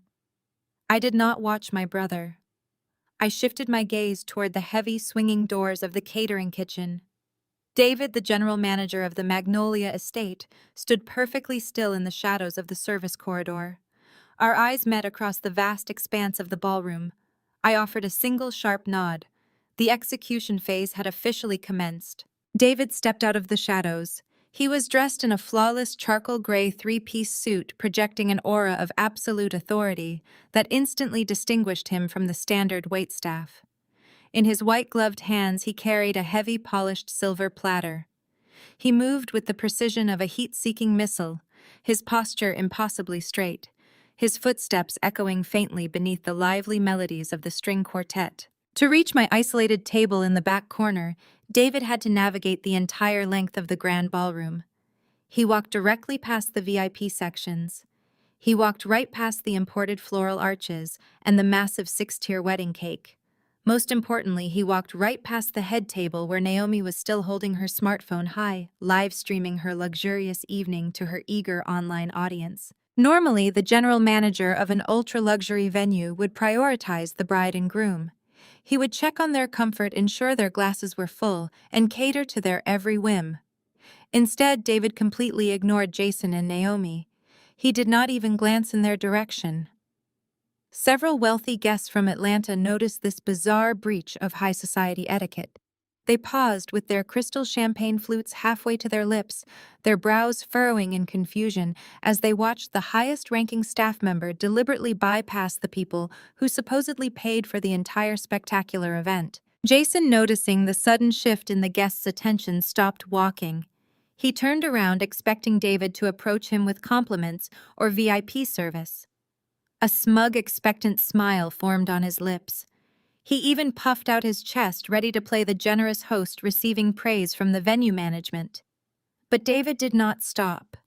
He walked right past my brother, leaving Jason standing awkwardly in the middle of the dance floor like a forgotten prop. David marched straight into the cold, drafty corner of the room and stopped directly in front of my flimsy wooden folding chair. He clicked his heels together slightly and executed a deep, respectful bow. It was not the standard polite nod given to a regular guest. It was a profound display of absolute corporate deference, the kind of bow reserved strictly for the highest level of ownership. The string quartet was transitioning between songs, creating a brief, natural lull in the ambient noise of the room. David capitalized on this exact moment of quiet. He straightened his posture, holding the silver platter out toward me. Resting in the center of the gleaming metal was the thick premium cardstock document I had ordered. Its text was printed in blinding, undeniable red ink, a glaring contrast to the soft silver and white aesthetic of the wedding. As requested, Madam Chairman, David announced. His voice was incredibly crisp, booming with a trained theatrical resonance that carried effortlessly across the marble floors and bounced off the vaulted glass ceilings. The final invoice. Those 7 words hit the grand ballroom like a physical shockwave. The title, Madam Chairman, echoed in the sudden, suffocating silence. Jason's arrogant, mocking smirk evaporated instantly. It was replaced by a mask of sheer, unadulterated confusion. His jaw literally dropped. His eyes darted frantically between me, David, and the silver platter. He could not comprehend why the manager of the most exclusive property in the state was bowing to his scapegoat sister. Jason took a hesitant, shaking step backward, bumping directly into an empty chair. The color drained from his knuckles as he gripped the edge of a table for support. His mind was racing desperately, trying to construct a lie that could possibly explain away the impossible scene unfolding right in front of his eyes. Patricia, who had just returned to her seat in the parent section, froze with a piece of Wagyu beef hovering near her mouth. The color drained completely from her 62-year-old face, leaving her looking pale, terrified, and suddenly very small. At the head table, Naomi's perfectly curated influencer persona completely glitched. She slowly lowered her smartphone, abandoning her live stream mid-sentence. Her thousands of viewers were suddenly treated to a blurry view of the floor as she stared at the back corner of the room, completely incapable of processing what was happening. The woman she had intentionally spilled a sticky drink on the single mother she had mocked for having a poverty mindset was just addressed as the ultimate authority of the very venue she was currently bragging about. She looked down at her lavish, custom-beaded wedding gown, completely unaware that the expensive fabric clinging to her body was technically state evidence of a massive financial crime. The surrounding high society relatives from Atlanta stopped eating entirely. The clinking of silverware against porcelain ceased completely. The loud, boastful laughter died in their throats. They looked at the sad, wrinkled hot dog sitting on the paper plate in front of Leo. Then they looked at the impeccably dressed general manager, bowing deeply to the woman they had just spent the last 10 minutes harshly judging. The stark, undeniable visual contrast created a heavy, suffocating tension. The entire social hierarchy of the room had just flipped completely upside down in a matter of seconds. Leo looked up at me, his small hand still holding mine, his eyes wide with innocent wonder at the sudden change in the atmosphere. I squeezed his hand reassuringly, letting him know that everything was perfectly under control. I calmly reached out and picked up the heavy document from the silver platter. I did not rush. I let the heavy silence stretch, allowing the absolute terror to begin sinking deeply into my family's minds. I looked down at the bright red ink verifying the massive $150,000 total and the fraudulent banking routing numbers printed clearly at the bottom. The weapon was finally drawn. The trap had officially snapped shut. The air in the grand ballroom grew incredibly thick, suffocating the joyous celebration that had been thriving just moments before. I took a slow, deliberate breath, fully prepared to tear down the entire fake empire they had built on my stolen identity. I slowly stood up from the flimsy wooden folding chair. I placed my hand gently on Leo's shoulder, instructing him to keep his noise-canceling headphones on and continue playing his game. He gave me a small nod, completely insulated from the impending chaos. I smoothed the fabric of my dress, squared my shoulders, and began my walk toward the center of the grand ballroom. The master of ceremonies, a hired professional meant to keep the evening flowing smoothly, stood near the edge of the polished dance floor. He held a sleek wireless microphone, preparing to announce the traditional family toasts. He watched my approach, his practiced smile faltering. He tried to quickly determine why a marginalized guest from the absolute worst table in the room was aggressively marching into his designated workspace. I did not ask for his permission. I reached out and took the microphone directly from his hands. He gasped, stepping back in pure shock, but a sharp, authoritative glare from David, who remained standing at attention near my table, froze the man in his tracks. The master of ceremonies wisely retreated into the shadows. I gripped the cool metal of the microphone and flicked the power switch. I tapped the top of the device twice. The sharp, heavy thumps echoed violently through the venue's premium sound system, instantly slicing through the ambient chatter and the soft melodies of the string quartet. The musicians abruptly stopped playing. Complete, suffocating silence slammed into the grand ballroom. 200 high society guests turned their heads, simultaneously staring at me with a mixture of profound shock and deep offense. I stood perfectly still in the dead center of the floor, holding the red ink invoice in my left hand and the microphone in my right. I raised the microphone to my lips. "Good evening, everyone," I said. My voice projected with absolute unwavering clarity. It lacked any hint of anger, sadness, or typical familial drama. It was the exact tone I used when dismantling hostile corporate takeovers in downtown boardrooms. For those of you who do not know me, my name is Clara. I am Jason's younger sister. I am the single mother who was just publicly humiliated and deemed unworthy of consuming the same meal as the rest of you. Murmurs of extreme discomfort rippled through the VIP seating area. Naomi's wealthy parents shifted uneasily in their seats, clearly irritated by this unscripted interruption. Patricia looked like she was about to faint, her manicured hands gripping the edge of her table so hard, her knuckles turned entirely white. "But I am not standing here tonight merely as the family scapegoat," I continued, my voice cutting cleanly through their judgmental whispers. "I am standing here in my official professional capacity.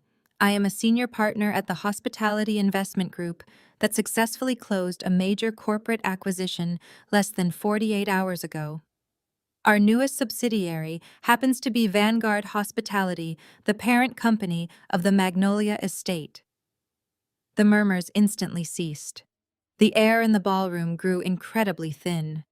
Naomi's father, a powerful businessman from Atlanta, narrowed his eyes, suddenly recognizing the corporate terminology and the absolute gravity of my posture. "Therefore," I announced, letting my gaze sweep slowly across the terrified faces of my immediate family. "I do not just belong in this room. I own it. I own the massive vaulted glass roof over your heads. I own the expensive silver chairs you are currently sitting on right now. I own the crystal chandeliers illuminating your expensive jewelry, and I own every single ounce of the imported food you are eating tonight." The initial wave of upper-class confusion rippling through Naomi's family instantly evaporated. It was violently replaced by a stunned, paralyzed silence. They were highly educated, wealthy individuals who understood power dynamics perfectly. They realized immediately that the woman they had spent the entire evening judging and pitying was actually the apex predator of the room. The sheer scale of my absolute corporate authority crashed down on them firmly, locking them directly into their seats. Naomi sat frozen at the head table, her mouth slightly open, the heavy diamond tiara on her head, suddenly looking like a cheap costume prop. Her expensive mobile phone, still resting quietly on its electronic gimbal, remained completely ignored by everyone. The reality of my statement was short-circuiting her brain. She looked at Jason, desperately waiting for him to shut me down, to take control, and to prove that he was the limitless provider he claimed to be. Jason finally broke the suffocating silence. He forced a loud, incredibly unnatural laugh that echoed awkwardly across the marble floor. "Clara! Come on!" he shouted, his voice cracking violently with rising, undeniable panic. "You always do this. You always try to make my achievements about you. This is just a sick joke. He stood up from the head table, attempting to project his usual arrogant dominance, but his legs were visibly shaking. He waved his hand toward the Atlanta elite, trying to enlist them in his desperate narrative. "Do not listen to her," he pleaded, sweat beading on his forehead. "She is just an unstable, jealous accountant, trying to ruin my big night because she cannot afford a life like this. It is a pathetic prank." He laughed again, a high-pitched, hysterical sound that convinced absolutely no one. His wealthy in-laws did not join in. They stared at him with cold, calculating scrutiny, recognizing the distinct smell of a cornered fraudster. I did not raise my voice to shout over his frantic babbling. I lifted the silver invoice, the premium cardstock, glaring brilliantly with bright red ink, and held it extremely high for the entire room to clearly see.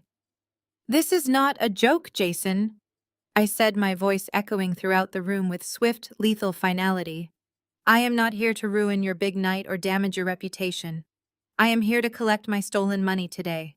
I kept the microphone raised, my eyes locked securely on Jason's trembling frame.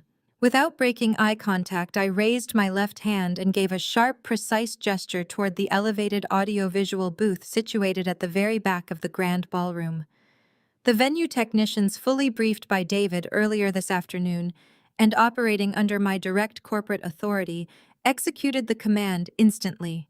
The ambient crystal lighting dimmed to a dramatic cinematic dark.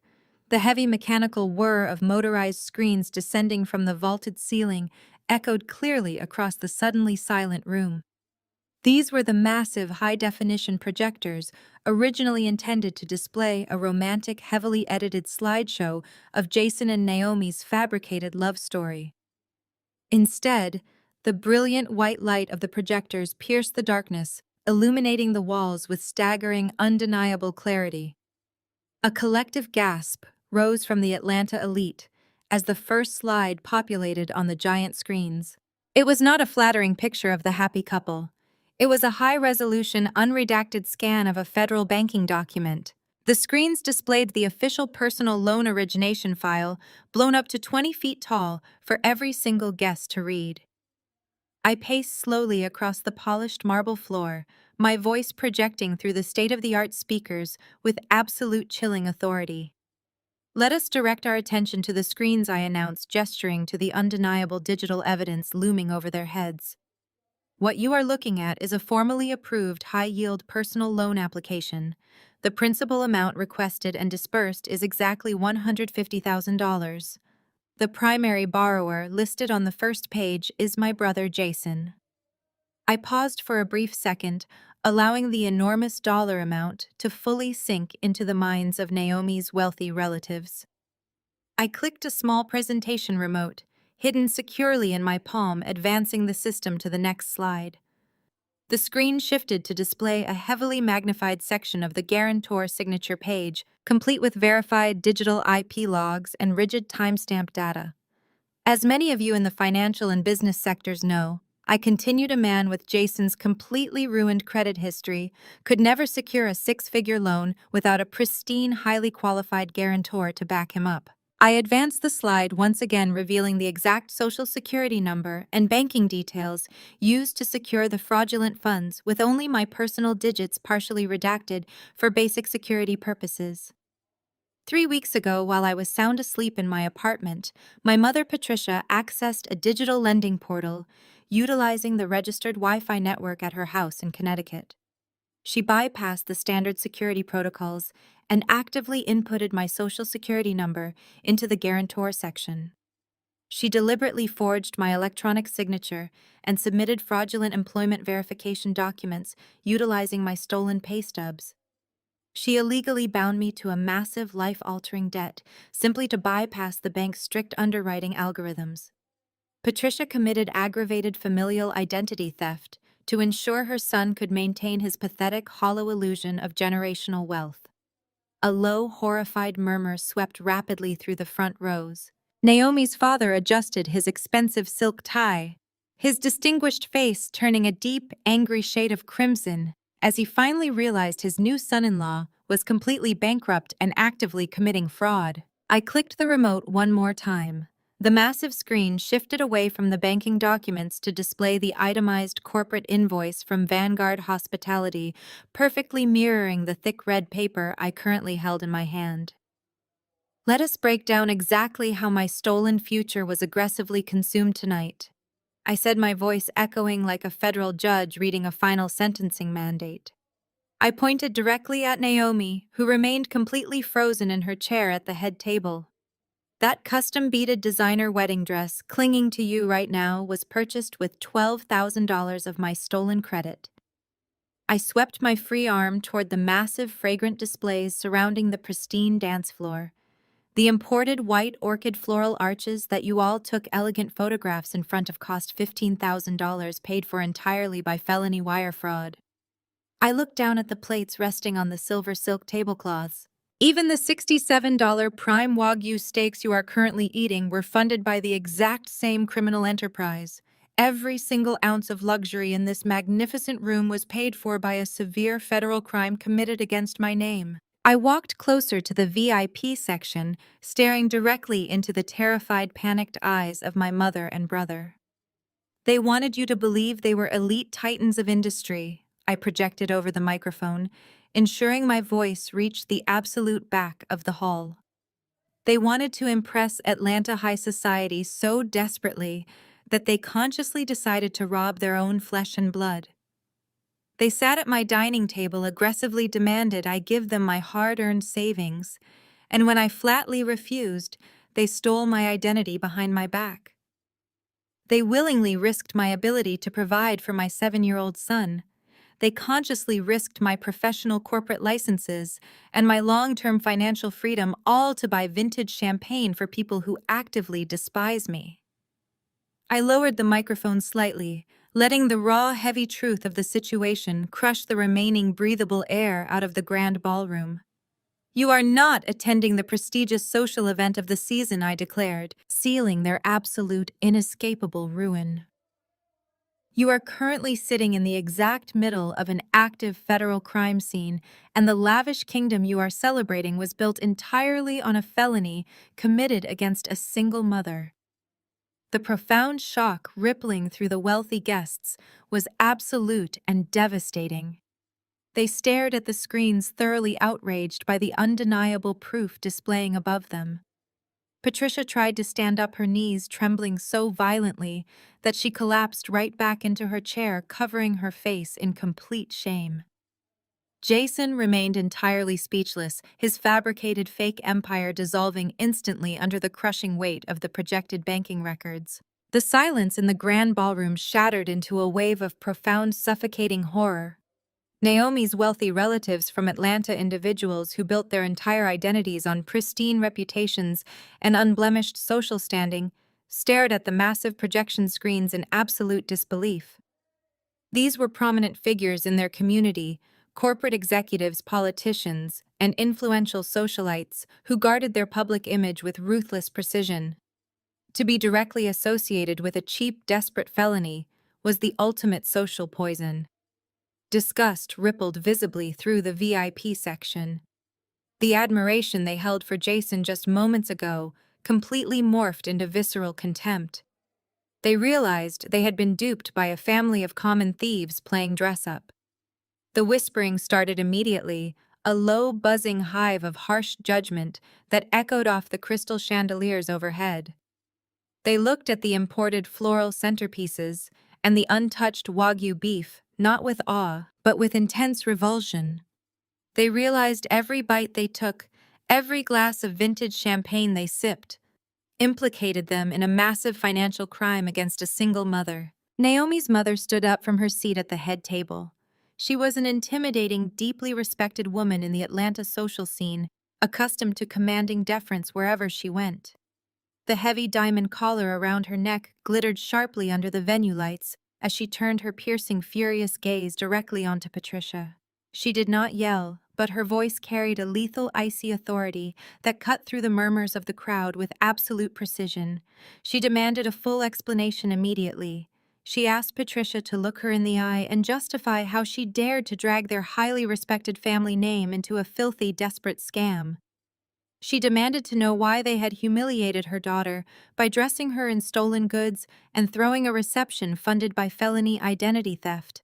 Patricia physically shrank under the intense, unrelenting scrutiny. The arrogant, condescending matriarch, who had spent the entire evening bragging about her son's fabricated wealth, was completely paralyzed. All the color rapidly drained from Patricia's 62-year-old face, leaving her looking sickly hollow and utterly pathetic. Her mouth opened, but only stuttering, breathless gasps escaped. She tried to reach her trembling hands out toward Naomi's mother in a desperate plea for understanding, attempting to craft a lie about a terrible administrative misunderstanding. Naomi's mother instantly took a sharp step back, swatting the air with her hand in a gesture of absolute repulsion, refusing to let Patricia's tainted fingers come anywhere near her custom designer gown.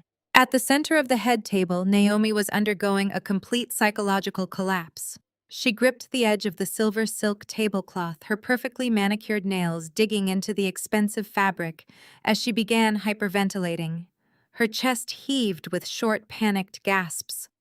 The harsh reality of the situation crashed down on her carefully curated world. She was a lifestyle influencer whose entire brand was built on projecting flawless luxury, unbothered wealth, and superior aesthetics. She suddenly realized that the thousands of loyal followers she had been bragging to all night were currently watching her public execution. Her smartphone, still mounted on its electronic gimbal, was actively broadcasting the giant projected bank statements to her entire digital audience. Her comments section, previously filled with heart emojis and endless congratulations, was undoubtedly exploding with realization and brutal mockery. Her entire online brand, her sponsorships, and her curated lifestyle were now permanently tethered to a grand-scale federal crime. The custom beaded gown she wore suddenly felt like a heavy, suffocating prison uniform. She grabbed her head, sobbing uncontrollably, realizing that she would not be remembered as a glamorous, wealthy bride, but as the unwitting accomplice to a pathetic fraudster.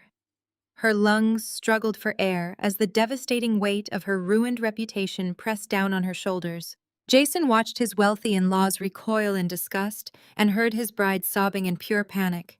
The golden boy illusion he had spent his entire life building completely shattered into a million jagged pieces. He had no lies left to spin, no money left to hide behind, and no mother capable of rescuing him from the consequences of his actions. His humiliation quickly mutated into explosive, uncontrolled rage. He locked his furious eyes on me, his face twisting into a mask of pure, unadulterated hatred. He screamed that I was completely ruining his life, completely ignoring the absolute fact that he was the one who stole my identity and financed his lies with my future. He kicked his silver chair backwards, sending it crashing violently against the polished marble floor. He lunged aggressively across the room, charging directly toward me like a cornered, desperate animal. His hands reached out, his fingers clawing at the air, desperate to snatch the wireless microphone from my grip. He wanted to silence the truth. He wanted to physically stop his public destruction and force everyone to stop looking at the massive projection screens exposing his federal crimes. I did not flinch. I did not take a single step backward. I stood my ground, perfectly holding the microphone at my side, fully aware of the tactical preparations I had made earlier with David. Before Jason could even cross the midpoint of the dance floor, the venue security team engaged. 4 highly trained plainclothes security guards materialized from the shadows of the service corridors with terrifying speed. They moved with absolute calculated precision, intercepting my brother mid-stride. The lead guard grabbed Jason by the shoulders, using his own aggressive momentum against him, and drove him forcefully downward. They tackled Jason hard, pinning him flat against the cold, polished marble floor of the grand ballroom. His expensive velvet tuxedo jacket ripped loudly at the shoulder seam as they restrained his arms securely behind his back. Jason thrashed wildly against the marble, screaming insults and demanding they let him go. He shouted that he paid for this venue and they worked for him. He was completely unaware that the guards were acting under the direct, explicit orders of the actual corporate owner, standing right in front of him. I looked down at my brother struggling helplessly on the floor beneath the heavy boots of my security team and calmly watched the final moments of his fabricated empire bleed away into the cold, hard reality of the marble floor. Jason was still writhing beneath the heavy boots of the private security team when a loud, booming crash echoed from the back of the grand ballroom. The massive solid oak double doors previously closed to seal in the exclusive reception were thrown forcefully wide open. A sudden rush of freezing night air swept through the lavish space, disrupting the sickeningly sweet scent of the imported white orchids. Through the towering floor-to-ceiling windows lining the eastern wall, the harsh, frantic glare of flashing red and blue lights began to bounce wildly against the crystal chandeliers. The synchronized strobe effect illuminated the terrified faces of the Atlanta elite, casting long, chaotic shadows across the silk tablecloths. The local authorities had completely barricaded the perimeter. Stepping through the grand entryway was Attorney Harrison, exuding the same terrifying, predatory calm I had witnessed in his corner office. He was not alone. Flanking him on either side were two heavily armed federal agents wearing tactical vests emblazoned with sharp yellow lettering, supported by a squad of uniformed local police officers. Their heavy utility belts clattered against the pristine marble floors, a stark and violent contrast to the delicate string instruments resting abandoned on the stage. Harrison walked with the absolute certainty of an executioner carrying a royal decree. The sea of wealthy guests scrambled backward, parting instantly to create a wide, clear path for the advancing officers. Naomi's relatives huddled together, shielding their faces from the flashing police lights reflecting off the glass, utterly horrified by the sheer magnitude of the law enforcement presence at what was supposed to be a high society celebration. Harrison halted directly in the center of the dance floor, standing just a few feet away from where Jason remained pinned to the ground. He reached inside his tailored breast pocket and produced a thick stack of legal documents sealed with official judicial signatures. He did not yell, but his deep, commanding baritone easily reached every single corner of the silent, terrified room. He announced that he held active federal arrest warrants issued by the United States District Court. He looked down at my struggling brother and clearly stated the charges: wire fraud, aggravated identity theft, and conspiracy to commit federal financial crimes. He handed the primary warrant directly to the lead federal agent, authorizing them to immediately take Jason and Patricia into federal custody. The reality of the federal warrants hit my mother with the devastating force of a physical strike. Patricia, the woman who had spent the entire evening parading around in rented diamonds and taking credit for a fraudulent empire, completely shattered. Her legs gave out from under her. She collapsed heavily onto the hard marble floor, the expensive fabric of her mother-of-the-groom gown bunching up around her trembling knees. All her manufactured grace and arrogant superiority vanished in a single instant. She let out a loud, visceral wail that echoed painfully through the ballroom.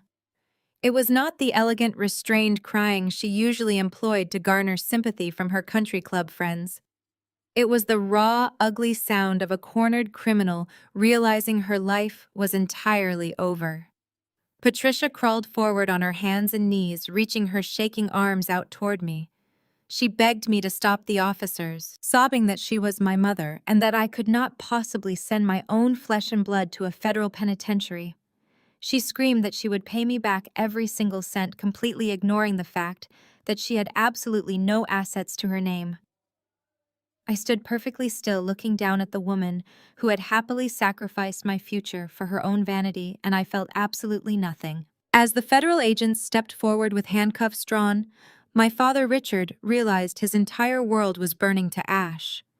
His distinguished patriarchal facade evaporated. Desperation completely overrode his logic. He scrambled away from Patricia's sobbing form and rushed toward the center of the room. He raised his hands defensively, shouting at the federal agents to stop claiming there had been a massive administrative misunderstanding. Richard frantically announced to the entire ballroom that no crime had been committed because I had given my full legal consent for the massive loan.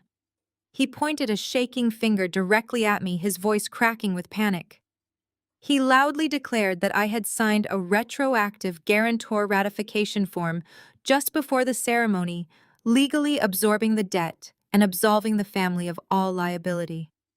He demanded that I open my purse and show the officers the legal document I had taken from him in the service corridor, foolishly believing that his manipulative trap was his ultimate salvation. I slowly reached into my designer purse, maintaining unbroken eye contact with my terrified father. I retrieved the folded legal document and held it up for the room to see. I calmly reminded Richard that I had specifically told him I needed my reading glasses to review the paperwork. I told him I never signed anything without reading it first. I unfolded the heavy paper, revealing the completely blank signature line at the very bottom of the page. The collective gasp from the Atlanta guests was deafening. Richard's face turned ash white. He staggered backward, his mouth opening and closing silently as the absolute finality of his failure washed over him. He had unknowingly handed me the physical proof of his own active involvement in the conspiracy. Attorney Harrison stepped smoothly between me and my father, shielding me with his imposing professional presence. He snatched the unsigned ratification document from my hand, inspecting the fine print with a cold, predatory smile. Harrison looked directly at Richard and delivered the final devastating legal blow. He informed my father that presenting a fraudulent financial document to a victim and attempting to trick them into signing away their legal rights was not a defense. It was a severe compounding felony. Harrison explicitly detailed that coercing a signature to retroactively cover up a massive federal wire fraud constituted witness tampering, obstruction of justice, and active collusion. By handing me that document in the hallway, Richard had legally upgraded his status from a passive bystander to a primary co-conspirator. Harrison turned to the second federal agent, handing him the blank ratification form to be bagged as physical evidence, and calmly suggested that the officers might need to request a third pair of handcuffs. The second federal agent did not hesitate. He reached to his heavy utility belt and unclasped a pair of thick steel handcuffs. The sharp metallic ratcheting sound sliced through the heavy silence of the grand ballroom, sounding infinitely louder than any music played that evening. The venue's security team hauled Jason off the polished marble floor, forcing him aggressively onto his feet. His bespoke velvet tuxedo jacket, ripped at the shoulder seam from the initial physical takedown, hung awkwardly on his frame. His perfectly styled hair was completely disheveled, instantly ruining his carefully curated billionaire aesthetic. The federal agent grabbed Jason's wrists violently, twisting them behind his back. The steel cuffs locked into place with a terrifying, absolute finality. Jason squeezed his eyes shut, shaking his head in rapid, frantic denial, whispering over and over that this had to be a terrible nightmare. Patricia remained collapsed on the floor, surrounded by the pooling silk of her incredibly expensive mother-of-the-groom gown. A local police officer approached her, towering over her trembling, pathetic form. He ordered her to stand up immediately. Patricia could barely support her own body weight. She sobbed uncontrollably, her heavy professional makeup running down her face in dark, ruined streaks. The rented diamonds around her neck glittered wildly under the flashing red and blue police lights filtering through the tall conservatory windows, highlighting the absolute absurdity of her fabricated wealth. The officer grabbed her arms, pulling them firmly behind her back. Another sharp click of locking metal echoed across the massive room. The matriarch of our family, the woman who had spent 33 years demanding absolute perfection and ruthless social climbing, was officially in federal police custody. The lead federal agent stepped forward, his voice completely devoid of any emotion or sympathy. He began reciting the Miranda rights. "You have the right to remain silent," he announced, his voice carrying effortlessly over the heads of the 200 elite guests. "Anything you say can and will be used against you in a court of law." Hearing those iconic, devastating words spoken in the middle of a high society wedding reception was incredibly surreal. The Atlanta elites watched the scene unfold in pure, unadulterated horror. They clutched their designer purses and half-empty champagne flutes, completely paralyzed by the spectacle of the golden boy and his narcissistic mother being stripped of their freedom. Richard stood frozen near the head table watching his wife and son get shackled. He looked down at his own trembling hands waiting for the third set of cuffs Harrison had promised. He was a broken, defeated old man who had gambled his entire life on a criminal lie and lost everything. The shock paralyzing the room finally broke. Naomi's father, a prominent real estate magnate in Atlanta, pushed his way to the very center of the dance floor. His face was a tight mask of absolute fury and deeply offended pride. He pointed a thick, accusing finger directly at my handcuffed father. "You filthy, pathetic con artists!" he roared, his voice trembling with pure, unbridled rage. "You dared to bring my daughter into your criminal filth. You dressed yourselves in stolen money and fed us garbage wrapped in gold." He turned his attention to the wider room, addressing his extended family and the remaining VIP guests with absolute unwavering authority. "This marriage is completely invalid. There will be an immediate annulment filed first thing Monday morning. My daughter has absolutely no legal or personal ties to this den of thieves." Naomi let out a loud, agonizing shriek from the head table. Her father's booming declarations severed her last desperate hope of clinging to the lavish lifestyle she thought she had permanently secured. She collapsed against the back of her chair, burying her face in her hands, thoroughly ruining her flawless bridal makeup. The devastating reality of her digital footprint suddenly hit her with the force of a physical blow. She screamed at her bridesmaids to cut the video feeds. 5 women in matching silk dresses scrambled frantically across the ballroom floor. They grabbed the ring lights, knocked over the electronic gimbals, and frantically tapped on their smartphone screens, desperately trying to delete the active live streams. But the internet moves far faster than a panicked bridal party.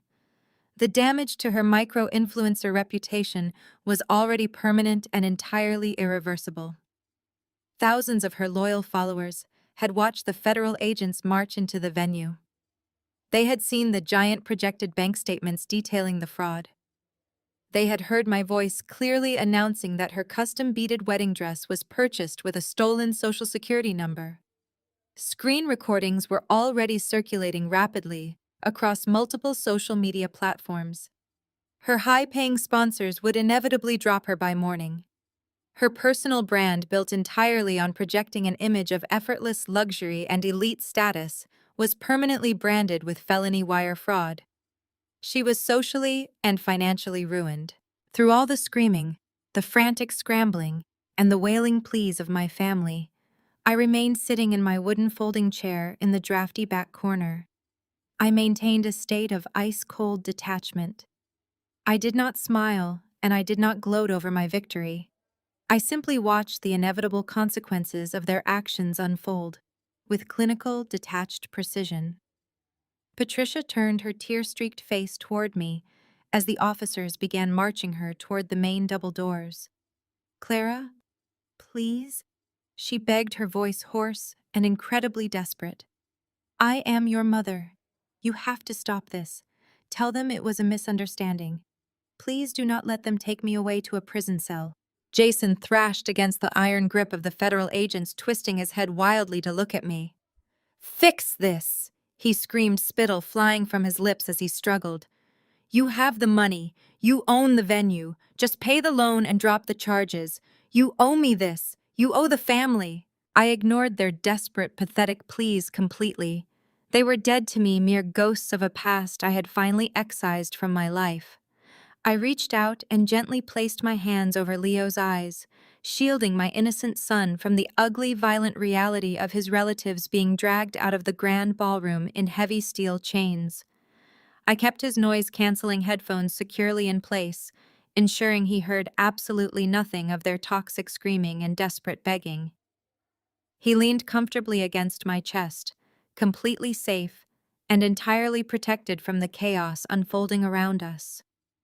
I stared blankly at the massive double doors as the local police and federal agents escorted the screaming bridegroom and his sobbing mother out into the freezing night air, their expensive shoes stepping directly over the discarded, useless hot dog on their way out of my venue. The next 3 weeks passed in a blur of swift, mechanical federal justice. When a prosecutor is handed a case wrapped in a flawless bow of high-definition audio recordings, digital IP logs, and signed venue contracts, The legal system grinds forward with terrifying efficiency. Jason and Patricia were dragged into federal court wearing standard-issue orange jumpsuits, a jarring departure from their bespoke velvet and custom-tailored silk. The judge, wholly unimpressed by their tears and their arrogant pleas for leniency, denied them any chance of a quiet release. Because the wire fraud involved crossing state lines to secure the venue funds, and the identity theft was aggravated by familial manipulation, the prosecutor aggressively pushed for maximum penalties. My brother and my mother were staring down the barrel of severe federal prison time, looking at a decade behind bars with zero possibility of early parole. The financial devastation hit them long before the judge could even strike a gavel. The moment the fraud was officially confirmed by the lending institutions, Jason and Patricia had their credit scores completely annihilated. Their bank accounts were frozen by federal investigators. Every single credit card in their wallets was aggressively declined and permanently canceled. The fabricated kingdom of wealth they had lorded over me for my entire adult life dissolved into a mountain of crippling legal debt. They had traded their freedom for a single night of fake luxury, and now they were paying the ultimate agonizing price. My father Richard managed to avoid handcuffs that night, but his punishment was arguably just as devastating. As the designated patriarch who had tried to legally cover up the felony, his reputation was thoroughly destroyed. But his true ruin came from trying to save his wife and his golden boy. Federal criminal defense attorneys require massive upfront retainers, especially when defending cases with irrefutable digital evidence. To afford even basic legal representation, Richard was forced into complete financial liquidation. He had to fire sale the sprawling Connecticut suburban home he loved so much, watching the bank snatch it up for pennies on the dollar. He completely drained his extensive retirement accounts, absorbing massive tax penalties just to get the liquid cash required by the law firm. The distinguished man, who had pulled me into a service corridor to manipulate my signature, was now functionally bankrupt. The last update I received from Attorney Harrison confirmed that Richard had moved all of his remaining possessions into a tiny, rundown rental apartment on the outskirts of the city.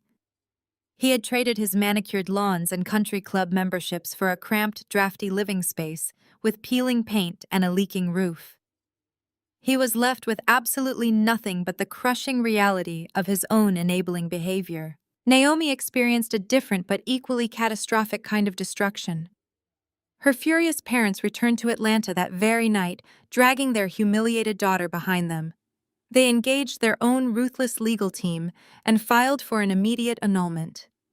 Because the marriage was entirely predicated on massive financial fraud, the judge granted the annulment with brutal record-breaking speed. Naomi's legal ties to Jason were severed, but the permanent stain on her public image was impossible to erase.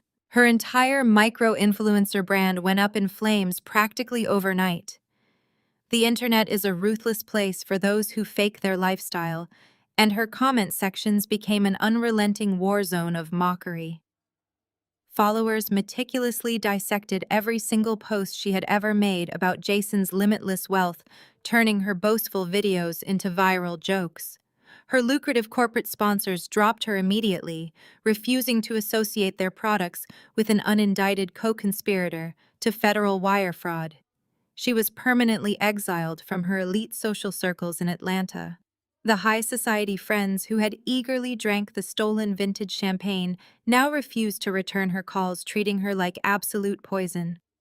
Naomi was forced to delete all of her social media platforms and disappear into complete obscurity, her vanity entirely crushed by her own arrogance. While their worlds burned to ash, my life remained peacefully intact. But Richard refused to accept his defeat quietly. Throughout those 3 weeks, my secure voicemail inbox steadily filled with desperate, panicked messages from my father. I would sit in my quiet, safe office listening to his voice break as he begged me to save them. He pleaded with me to contact the federal prosecutor and claim it was all a giant family misunderstanding. He begged me to tell the authorities that I had authorized the loan verbally, desperately asking me to commit perjury to rescue my abusers from a prison cell. How? When begging did not work, Richard resorted to the classic toxic manipulation he had used my entire life.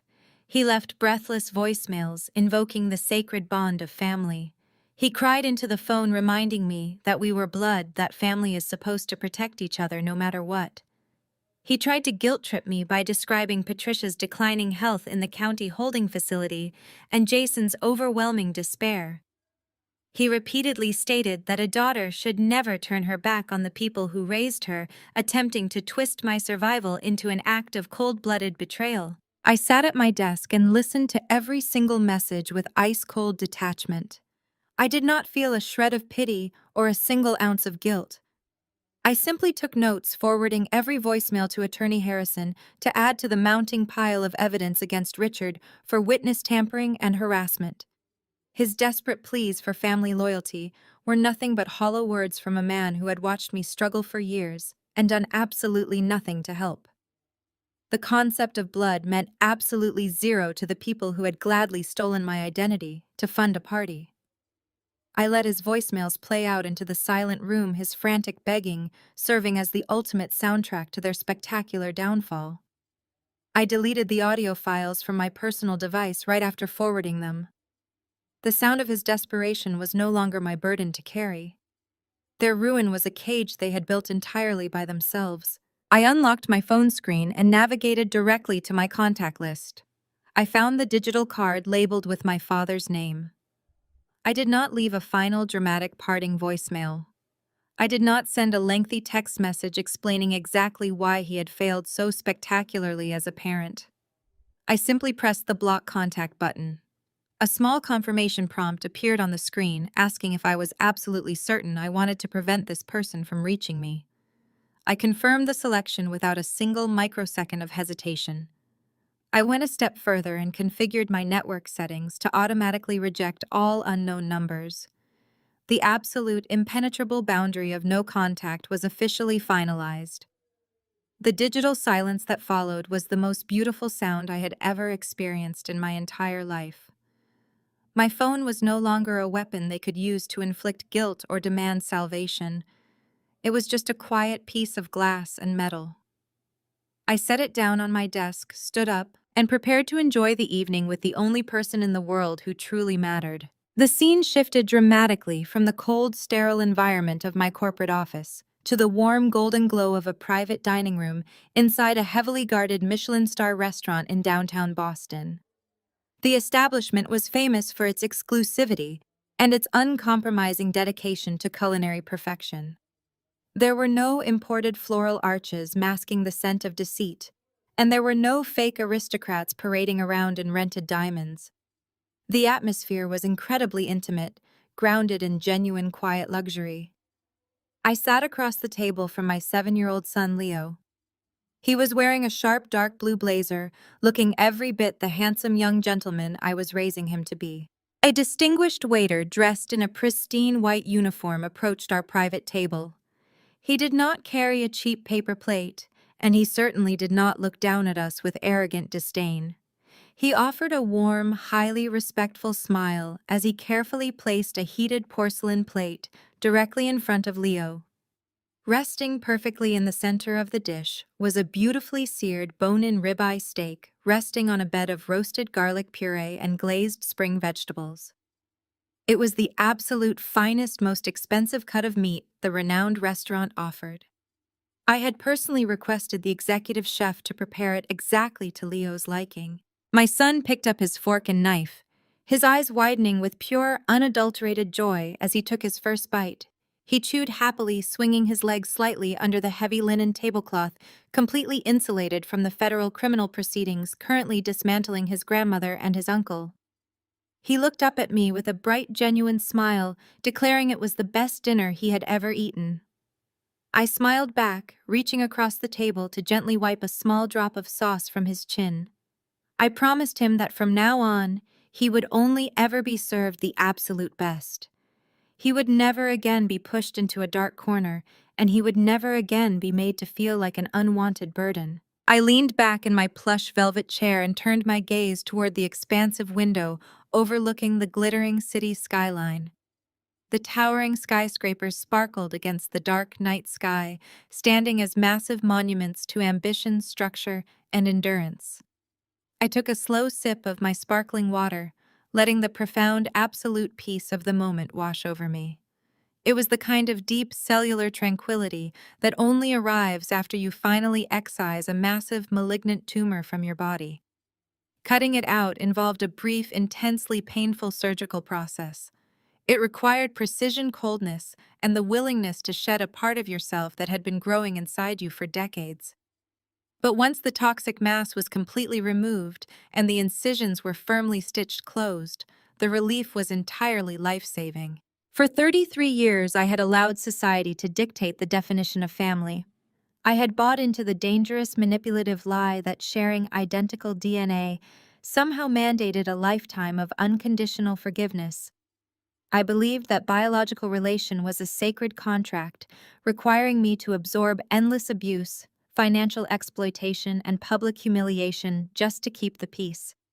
Sitting in that dining room watching my son thrive, in a safe, secure environment, I realized how incredibly toxic that philosophy truly was.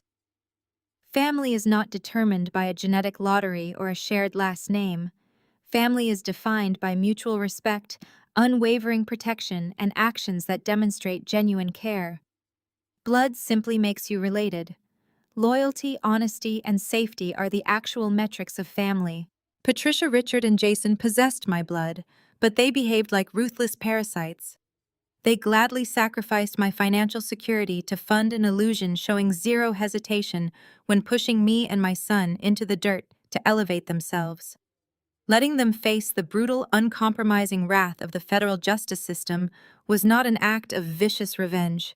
It was an act of extreme self-preservation. I had refused to set myself on fire just to keep my abusers warm. I looked back at Leo, who was now excitedly asking the waiter about the dessert menu. My heart swelled with an intense, fierce protective instinct. I had successfully defended his future. I protected the financial resources that would pay for his university education, his first home, and his ultimate security.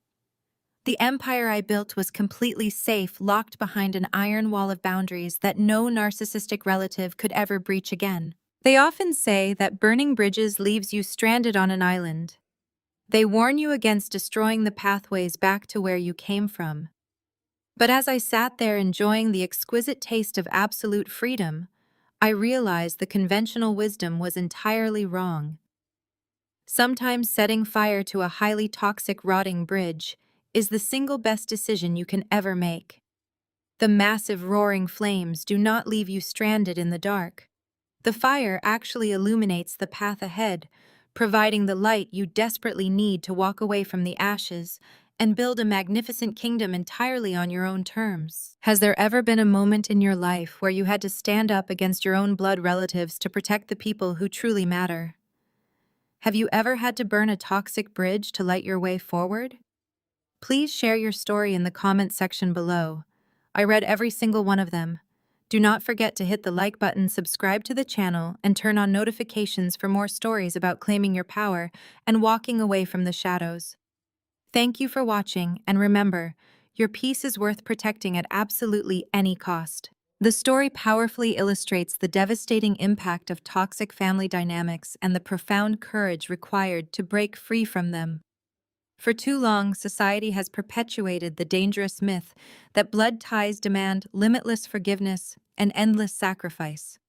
We are conditioned to endure manipulation, financial exploitation, and emotional abuse simply to maintain the hollow illusion of a perfect family tree.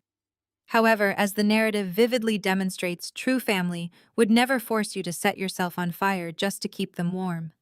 When those closest to you exploit your vulnerabilities, diminish your achievements, or actively steal your future to fund their own narcissistic vanity, they irrevocably forfeit the right to call themselves family. The ultimate act of self-preservation and empowerment is recognizing that walking away from toxicity is not an act of cruel betrayal, but a vital triumph of self-worth. Setting immovable, ironclad boundaries is absolutely essential for protecting your peace of mind, your hard-earned assets, and the well-being of the innocent people who genuinely rely on you. Sometimes the most liberating and life-saving decision a person can make is to permanently stop seeking validation from individuals who are fundamentally incapable of offering it. We often fear the fallout of severing these deep-rooted connections, but burning a bridge built on deceit and exploitation does not leave you stranded in the dark. Instead, the flames of that severed connection illuminate the path toward a healthier life, built on authenticity, mutual respect, and genuine love. We must normalize the difficult choice of excising toxic elements from our personal lives, regardless of the traditional familial titles they hold. Take a moment today to evaluate your own boundaries and have the courage to walk away from any relationship that costs you your peace.